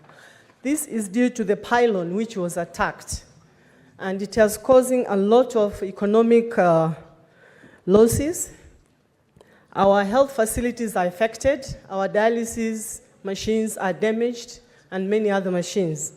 Our fishing industry is very much affected, and our security is also affected. Mr. Speaker, the minister can tell us when will this pylon be repaired? It has taken 10 months. When will it be repaired? Because we have been suffering, we have written to the directors, we have done a lot, but nothing has been done so far. So maybe today the Waziri can give us the answer. Thank you, Mr. Speaker. You may respond to the question. And as you prepare to respond to that, maybe I could allow Senator Matinga to ask a supplementary question so that both of them can be answered together. Thank you very much, Mr. Speaker, sir, for giving me this opportunity. Let me also kick it off by thanking the CS for ably leading, taking leadership in making very hard decisions, especially to bring innovative solutions to the power problem that has been a challenge in Kenya. Mr. Speaker, having noted that, yesterday I was with the head of the state, his president, and His Excellency the President, and we noted that the Polytechnic students are very good, especially in the modern technology. One of the students also did a very nice presentation of vandalism protection mechanism, digital one for the transformers. But having said that, I would want to know from the CS, now that we're moving into more demand of electricity, and we know that we have to move to smart meters, is there any intention from the government to ensure that we get local partners, especially learning institutions of higher learning, to train assemblers, manufacturers of these small components that can be made in Kenya so that we save on foreign exchange, and most importantly, also transfer the technology and also ensure that they can be readily available. Lastly, Mr. Speaker, sir, let me commend the fact that the renewable energy in Kenya is very, very important. But as the majority leader has asked, is the CS aware that there are people who are supposed to be joining grid in 2026 and they have not done anything, and therefore we run a risk of having demand but not a source? Thank you, Mr. Speaker. Honorable CS, you now could respond to the two questions, one earlier on by Senator Shakila and the one by the chairperson of Energy Committee, Senator Omatinga. Let me take the challenge from the senator from Lamu, which really was caused by some double tragedy. The El Nino, which caused flooding and brought down some of our poles, but more importantly, and not very loudly, when 3 of our towers were brought down, and you know those towers that were hit. And luckily, we did have some 33 kV line which provided some little relief, but the major 132 line that was hit, and where the DOD has cleared the site, we've now procured a contractor. In the next 1 week, the contractor will be on site to erect those 3 towers that were brought down, and we should be able to restore normalcy in Lamu. And with respect to the flooding, that has not been a major one. I think we are quite advanced, and Senator Fausia, Shakila, I know Shakila very well. We've come a long way. So we will be able to address that. We'll be able to address that in a short while. In another 1 week, since the site has been cleared, we'll be able to bring those 3 towers up and restore normalcy in Lamu. Thank you, Senator Omatinga. With respect to what we've done as a government in bringing up our TVETs, addressing the challenge of our youth to be able to employ our youth from our polytechnics. This is a question which goes along with the transformer. If we are assembling transformers or manufacturing transformers, I want to assure you also that the few meters that still come to Kenya unassembled or not being reworked in Kenya are not because we don't have a policy. The policy today, if you go to a number of warehouses in industrial area, they are not warehouses. We are having semi-knockdown kits. We are assembling, we are testing our meters, our digital meters in industrial area, and CEO Kenya Power can confirm that, RERE can confirm that, and as we roll out our capacity and students from the Polytechnic, the TVET, I can assure this House that there'll really be opportunities in these areas of technology to even go into manufacturing the more detailed components as opposed to just assembling. So, honorable members, we are already on it. There's a policy framework in Kenya Power that meters ought to be local. Transformers should be local. And there is no room almost for competition against a local manufacturer today. So we are working on that. I want to confirm that it would be an exercise in futility if our TVET are churning out our youth and we are importing some of these things that can be locally manufactured, locally assembled in our country. Thank you, Speaker. Thank you, Waziri. Jackson Mandago. The IPPs, let me touch on the IPPs which are on the East Coast Power Development for delivery of power in 2026. Senator Omatangi chairs the Energy Committee. We'll possibly invite you in the next 1-2 weeks in a session that we are planning to sit down with all the IPPs to confirm whether they can sign on the cost of delivery, unit cost of per kilowatt that is acceptable to us.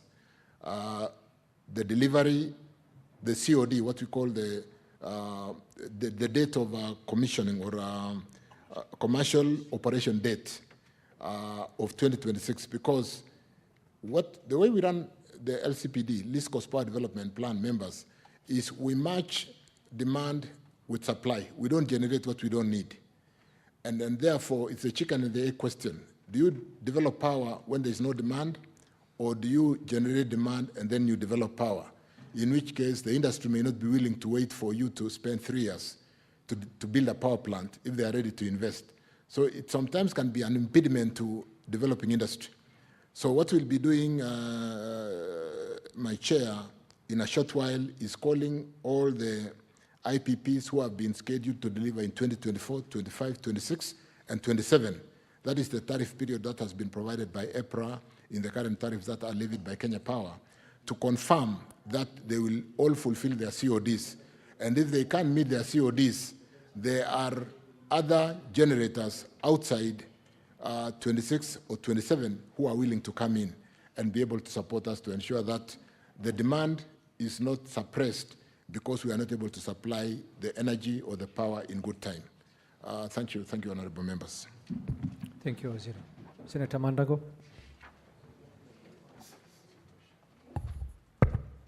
Thank you very much, Honorable Speaker. Honorable Speaker, allow me to take the CS back on the matter of blackout.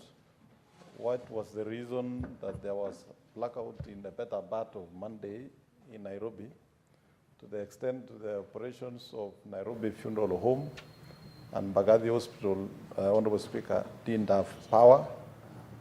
And what are the plans, Honorable CS, to ensure that level 4 and level 5 facilities, health facilities, that the government intends to place equipment to support the rollout of BHC in ensuring that they have 3-phase power? A case example is West Pokot level 5 hospital that doesn't have 3-phase, and they have equipment that have been installed for the last 7 years without being utilized because of lack of power. Thank you, Honorable Speaker.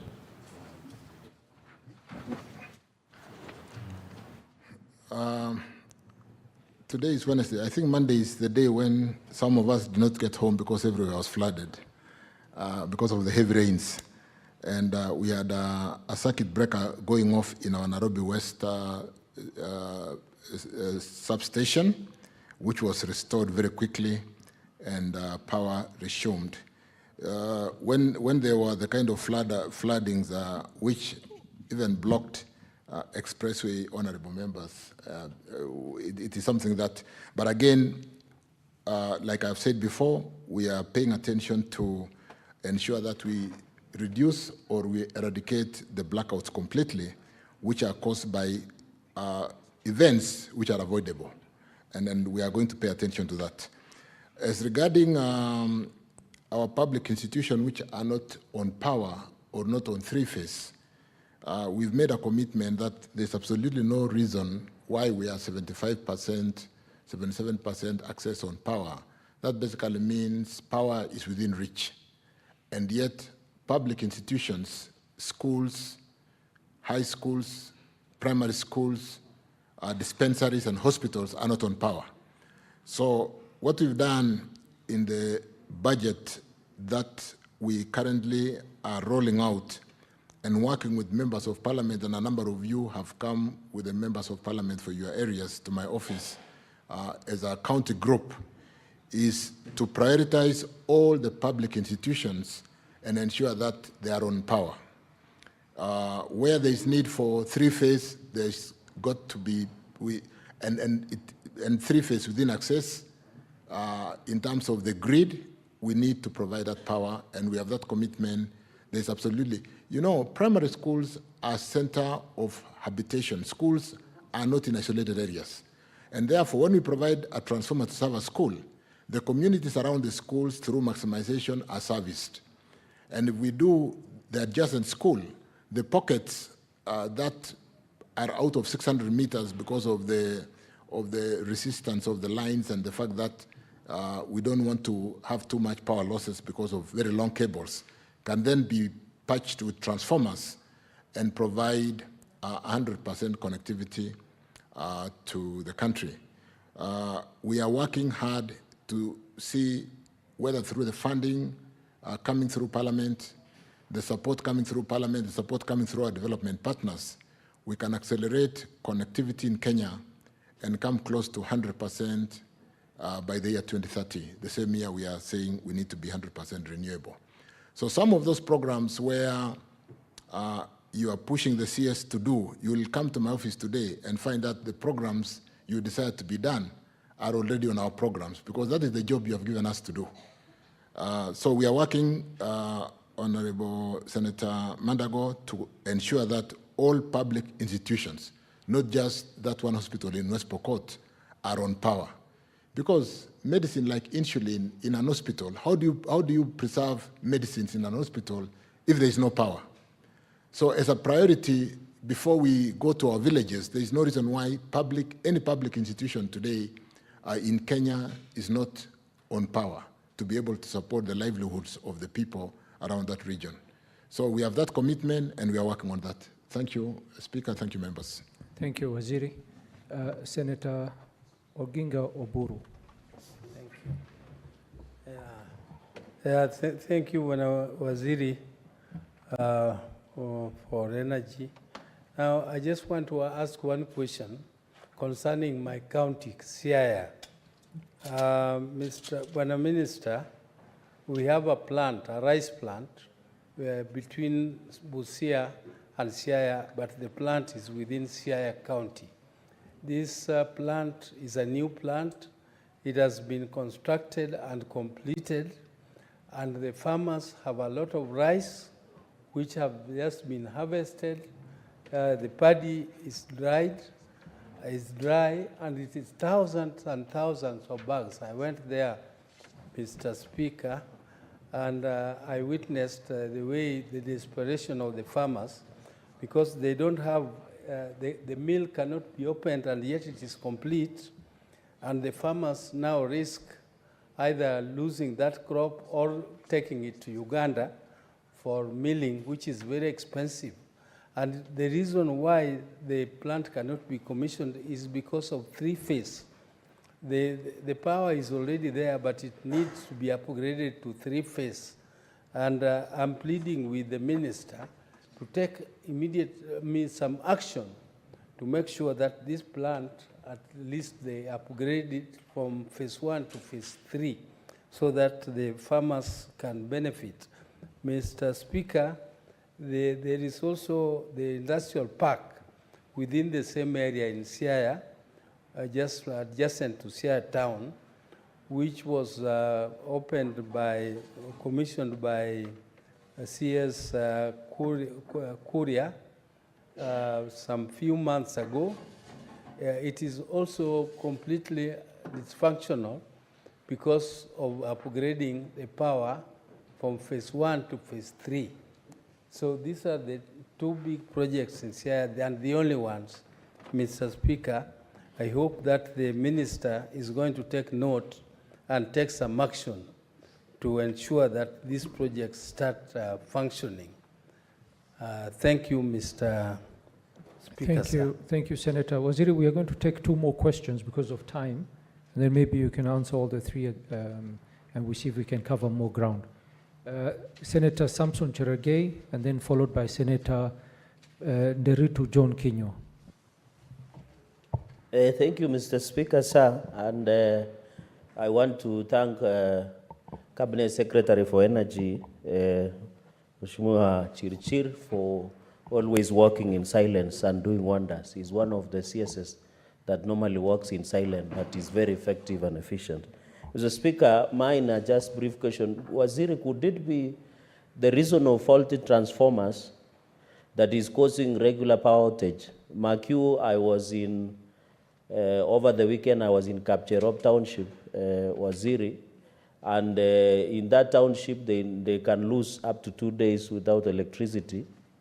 And tying up, when you go to a place called Kabwareng and Terik Ward, some of your officers from Kenya Power and Lighting, they go ahead and if they get, and you remember the president had given direction that if they get any Kenyan who was regularly or irregularly, let me not say illegally, were connected to power, it was supposed to be regularized. But when you go to Nandi County, some of your officers go ahead, especially in Aldai, to just go and remove, even including the post of the Kenya Power and Lighting, and also removing meters instead of regularizing. What are you doing to arrest such situation? And Waziri, we wish you well as you continue doing wonders in the Ministry of Energy. I thank you, Mr. Speaker, sir. Thank you, Mr. Speaker. From onset, I want to thank the Cabinet Secretary and the Permanent Secretary for a good job they are doing. Mr. Speaker, I am aware that transformers are of different capacities. And knowing that the CS is an expert in the areas of technology, I just wanted to know in his office whether he has a dashboard and he can tell how many transformers we have in Laikipia, their capacity, and how many people are supplied by those transformers. I'm saying that because you go to some areas, Mr. Speaker, you find there are transformers, but they are only supplying 2 people. You go to other areas, you find a transformer that is even overloaded. So I wanted to know whether the minister, and I know he's an expert in the area of technology, whether from his office he can tell how many transformers we have in Laikipia and how many people are supplied by each transformer. So in totality, he can tell how many people are supplied in Laikipia and how many transformers we would want so that we can have 100% coverage of people of Laikipia by power. Thank you, Mr. Speaker. CS, you can answer, and please keep the answers short so that we can take a few more questions before 1 o'clock. Thank you, Speaker. Thank you, members. Honorable Oburu, the answer is yes. We're going to pay attention to this rice scheme in your county towards Busia. Food security is paramount. I think that is the very reason why when the fiscal, what do you call the country was facing the dollar liquidity challenge because of the tightened monetary policy, Fed running the U.S. interest investments in the U.S. at almost 5.5%. We didn't have dollars, and it is unfortunate that we have to use our dollars to import food, things we can easily grow. So I've just consulted with Kenya Power Lighting, the design for the scheme to support that rice scheme is finished. It's more of upgrading to 3-phase. The same question goes to the industrial park. The CEO is here with me. We're going to follow up and make sure that because we are not building a new network, even if the harvest is now, we can be able to support the people in that rice scheme within the season, because upgrading is not a matter of months. It can be done in a few days. So we look at the funding aspect to be able to do that upgrade. The only challenge that we face is, honorable members, sometimes we handle KPLC as a social company. You know, we've got 49.9% investment listed in the stock market, Nairobi Securities Exchange. And therefore, when Kenya Power goes to the ground and give an invoice or a bill for a transformer, we should, if we are able to support them with payments, they should be able to connect immediately.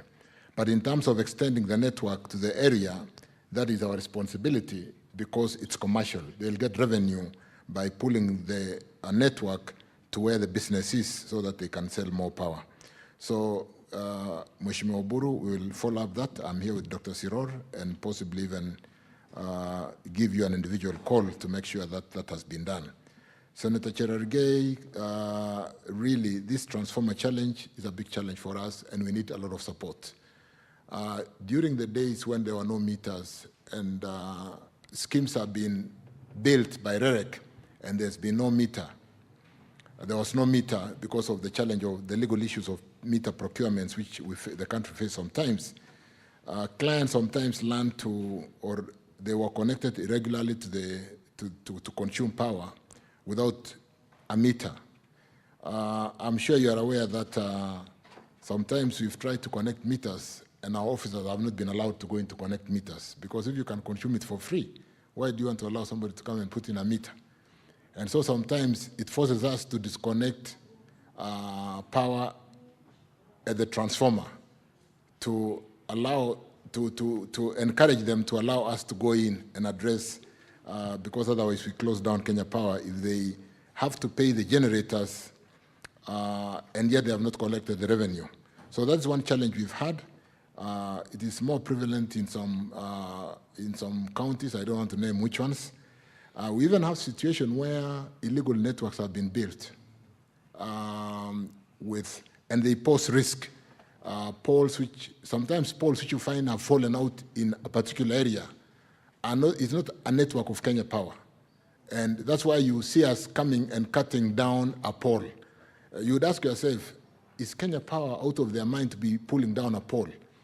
Some of those poles are not our poles, and we basically, it portends security challenge to the people when people have gone out of the way completely and even put in a small network connected to a transformer which is being overloaded because it's an irregular network. It's an illegitimate, illegal network, and therefore overloaded transformer cause a problem to the legitimate customers who are properly connected, and therefore we really want to appeal for the political leadership to work with us in supporting Kenya Power to also get revenue so that we can extend the network to some of the areas like the rice field that Honorable Oburu has talked to.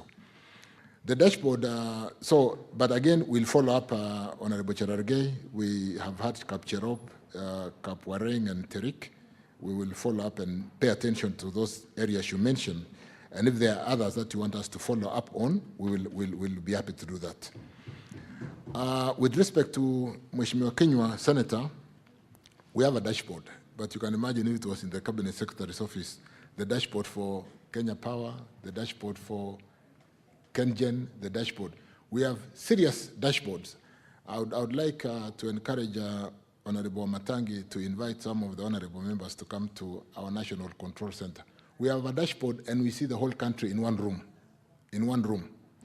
And so we follow up what's happening all the time.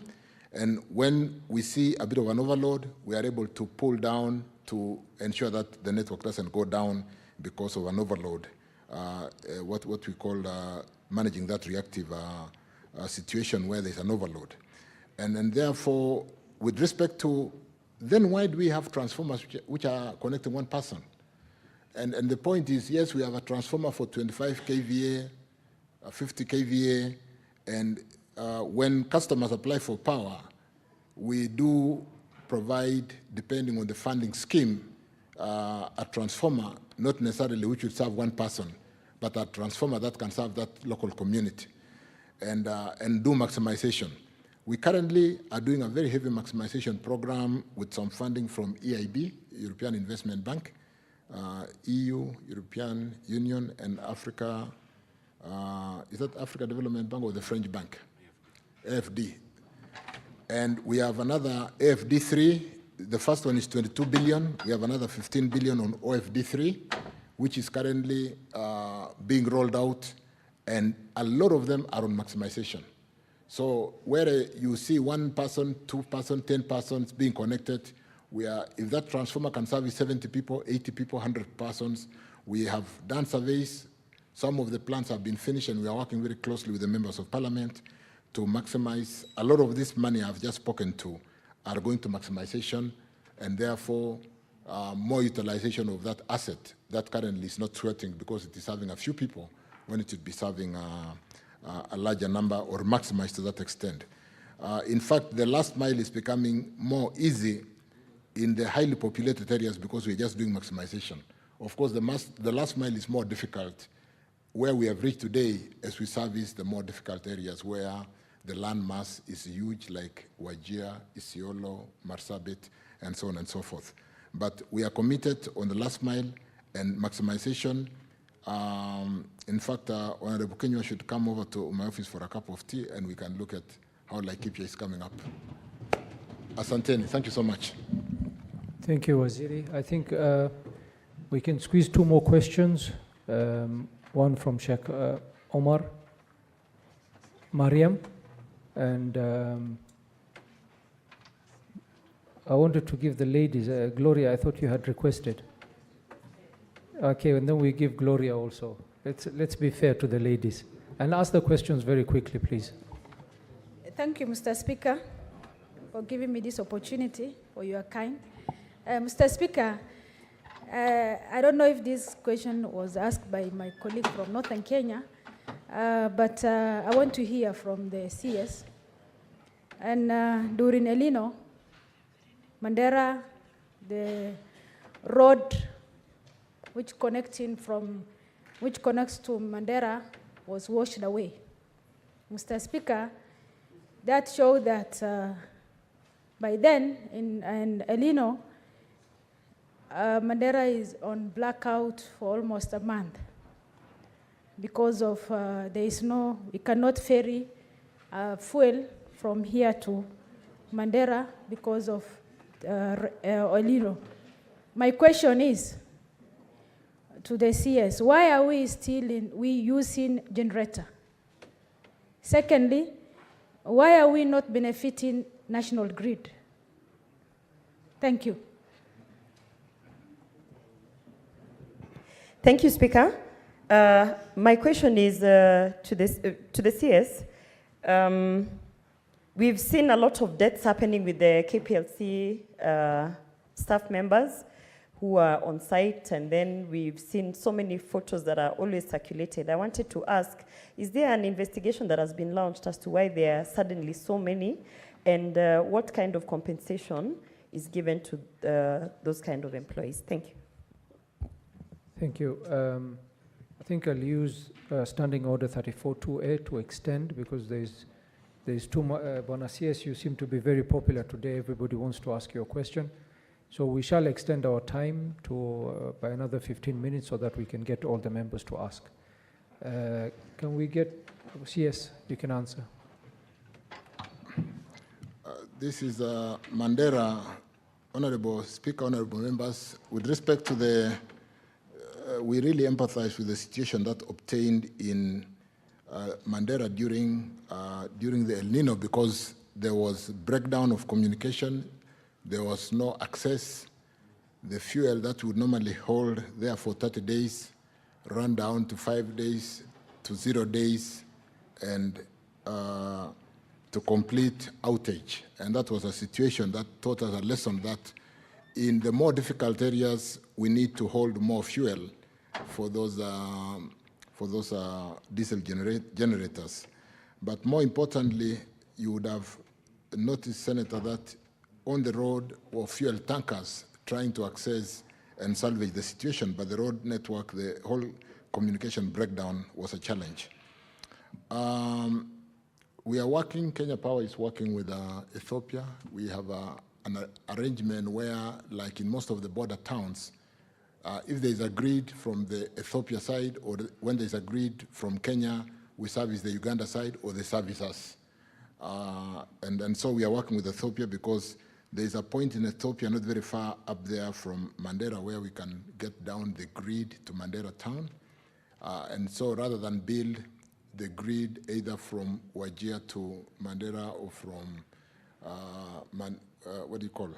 from Marsabit all the way across, we can actually get the service of. So in the last state visit by the Prime Minister for Ethiopia, we did discuss getting service from the Ethiopia side and being built on the Kenya side. So Kenya Power is working closely with Ethiopia to actualize that and put Mandera on the grid. If, like I said, we are able to put Marsabit on the grid on the extreme end of Kenya towards Leongalani, then you can see grid getting everywhere in Kenya, even the more difficult areas. So we'll pay attention to that. In fact, they were even talking about joint generation of power through some of those big rivers that go out of Kenya to Ethiopia to be able to forestall that challenge. But the immediate solution is to do cross-border connectivity for customer connections as opposed to buying bulk power, so that we do get, we do that currently with Uganda around the border. We do in Namanga. We supply, or they supply us in most of the borders.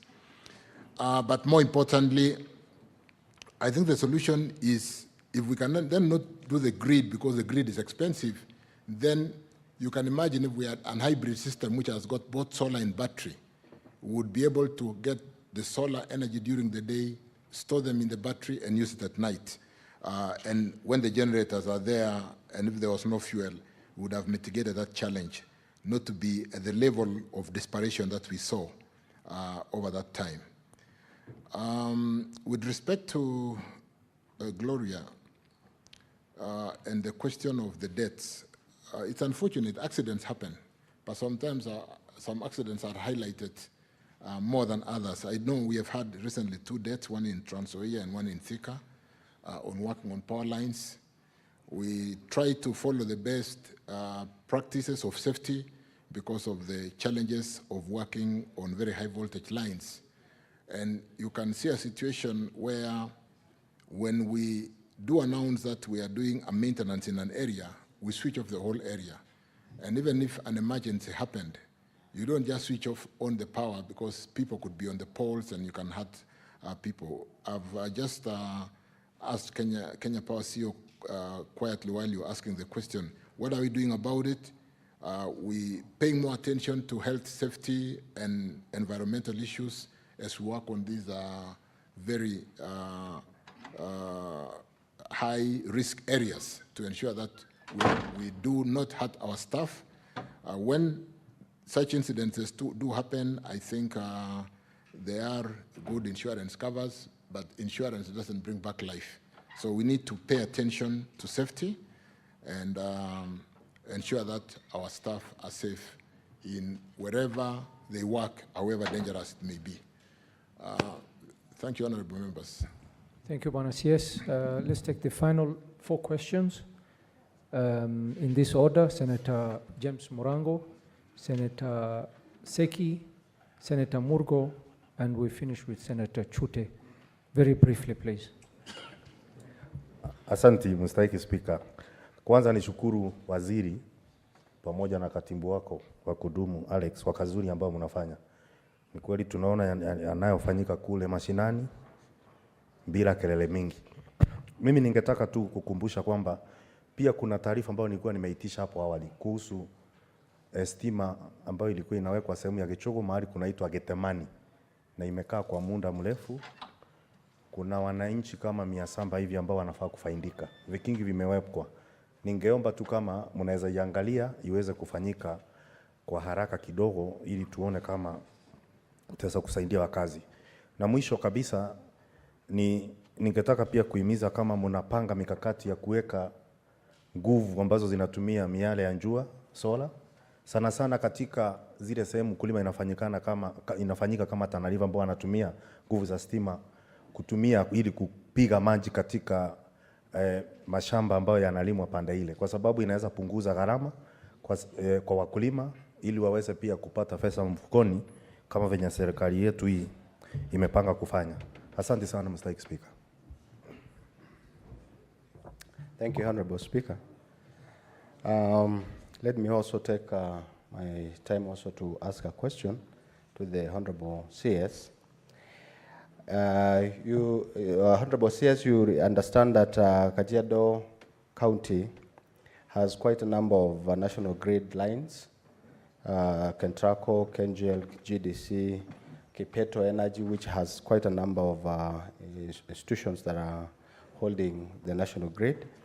I want to request that you tell this House the plans that the ministry has for Kajiado County, having in mind that we have less than 20-25% of the connectivity in Kajiado County, in almost 4 sub-counties, Kajiado South, Kajiado Central, Kajiado West, and Kajiado East.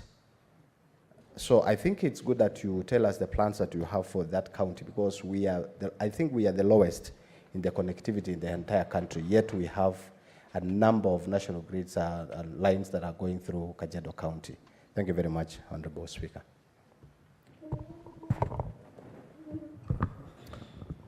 Thank you very much, Honorable Speaker. And let me thank the Minister for the good work he's doing to spread power across the nation. My question concerns about West Pokot, which is one of the counties that generates power that contributes to the lighting of the whole nation. But the unfortunate thing is that during the time of the governments of Moi and Kibaki, a lot of wards and many places and even schools are left behind and not lit even though power is generated from West Pokot. What plans are there to light West Pokot, having in mind that it is one of the counties that is generating power that is lighting Kenya? Because up to now, even areas near Takwel are not lit.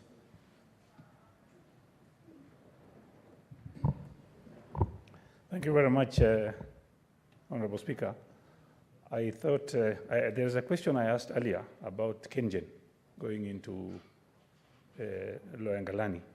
If the CS can remember, I wanted that answer. If not, then I can explain.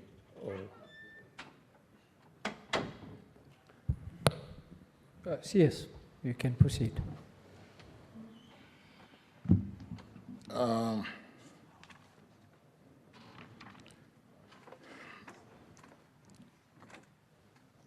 Senator Kamau, Gishugu power, solar pumping for agriculture to support food security. I think we have some very interesting programs because of a lot of support on the last mile. And I was wondering if I risk talking to numbers because I have them on my computer, we might spend the better part of the day to an extent where we have good funding for last mile. Particularly, you will recall when we did the budget policy statement through the parliament and they put in some 14 billion. But apart from the GOK funding, we've got very good funding from the development partners. I'll need to check what is obtaining for Kishugu and the entire Kirinyaga county. It's right there. But Kajiado, Seki, we've got good money. We just need to sit down. We've got some 703 million for last mile. In West Pokot, I've checked, we've got 1.24 billion for that county with programs designed. And we've been spending time with the members of parliament to see how to roll out those networks, where designs have been done and finished. You'll see a lot of work in the last mile program to really give power to our people. We have very specific programs under what I call EU, EIB, and Africa, AFD. AFD3 has got so much funding. What you are giving us through Exchequer release, a lot of funding. And if we go on that pace, I did mention the retirement of a Polish OECD funding, another 200 million that we are pitching to bring in for last mile. We will see connectivity, and because they are very specific to every county, what we could do is to seek to spend more time together as we spend with the members of the National Assembly to be able to see some of your programs and how they are going to impact on priority basis in the various areas where you provide leadership today. I'm just basically answering that generally because if we go to the numbers in every county and the programs, it actually requires, we do a 7 o'clock meeting every morning with county leadership, particularly the members of parliament, county by county, to look at their programs. And we do bring in Kenya Power, CEO, we do have Rose Mkalama from REREC and their technical staff, so that you can actually define your priorities so that we can work together to see how we can provide power. You know, power, unlike roads, is not very expensive because, and yet it impacts on the lives of those people very heavily because it goes to the home. And from a health perspective to economic transformation in terms of what power can do and the kind of support that we currently have, I would like to encourage members of Senate to seek to visit us so that we can see these programs and lay out the priorities together. With respect to Kengen, Senator Chute, can you help us to understand why you want Kengen to come to Loyangalani? So that I can just contextualize. I possibly didn't understand the question properly.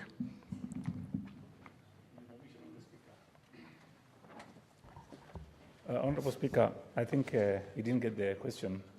The question was, KenGen are starting a project in Lake Turkana. And that project is a wind project. They have already started public participation. I don't know if the CS is aware. If he's not aware, then I'm surprised.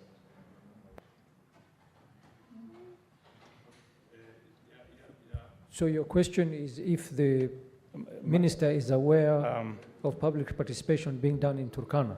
Honorable Speaker, I think I will defer that question. I will visit his office to explain better because of time. Thank you very much.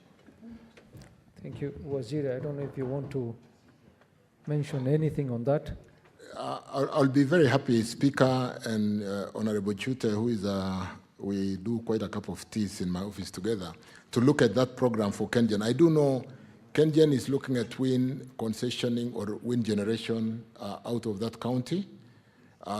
We need to pay attention to exactly what's happening on the ground. There are a number of other companies, private IPPs, who are looking at those wind concession up in Bobisa, down. There's a lot of wind resource in your county.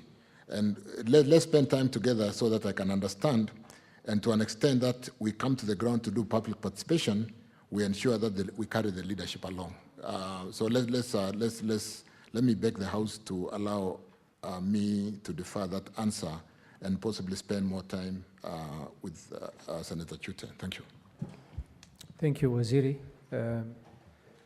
At this time, I would like also to take this opportunity to thank you, Bwana Waziri, for coming here, for your patience, and for your good answers and elaborate answers. And we want to wish you all the best in your endeavor to help light up this country and to reduce power outages.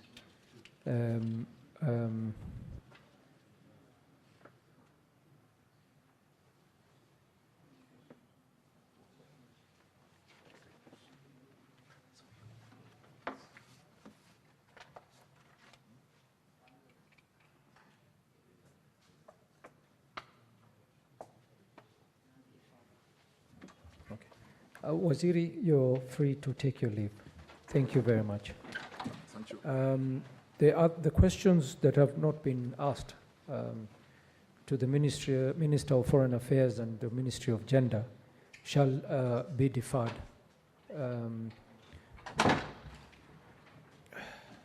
Honorable Senators.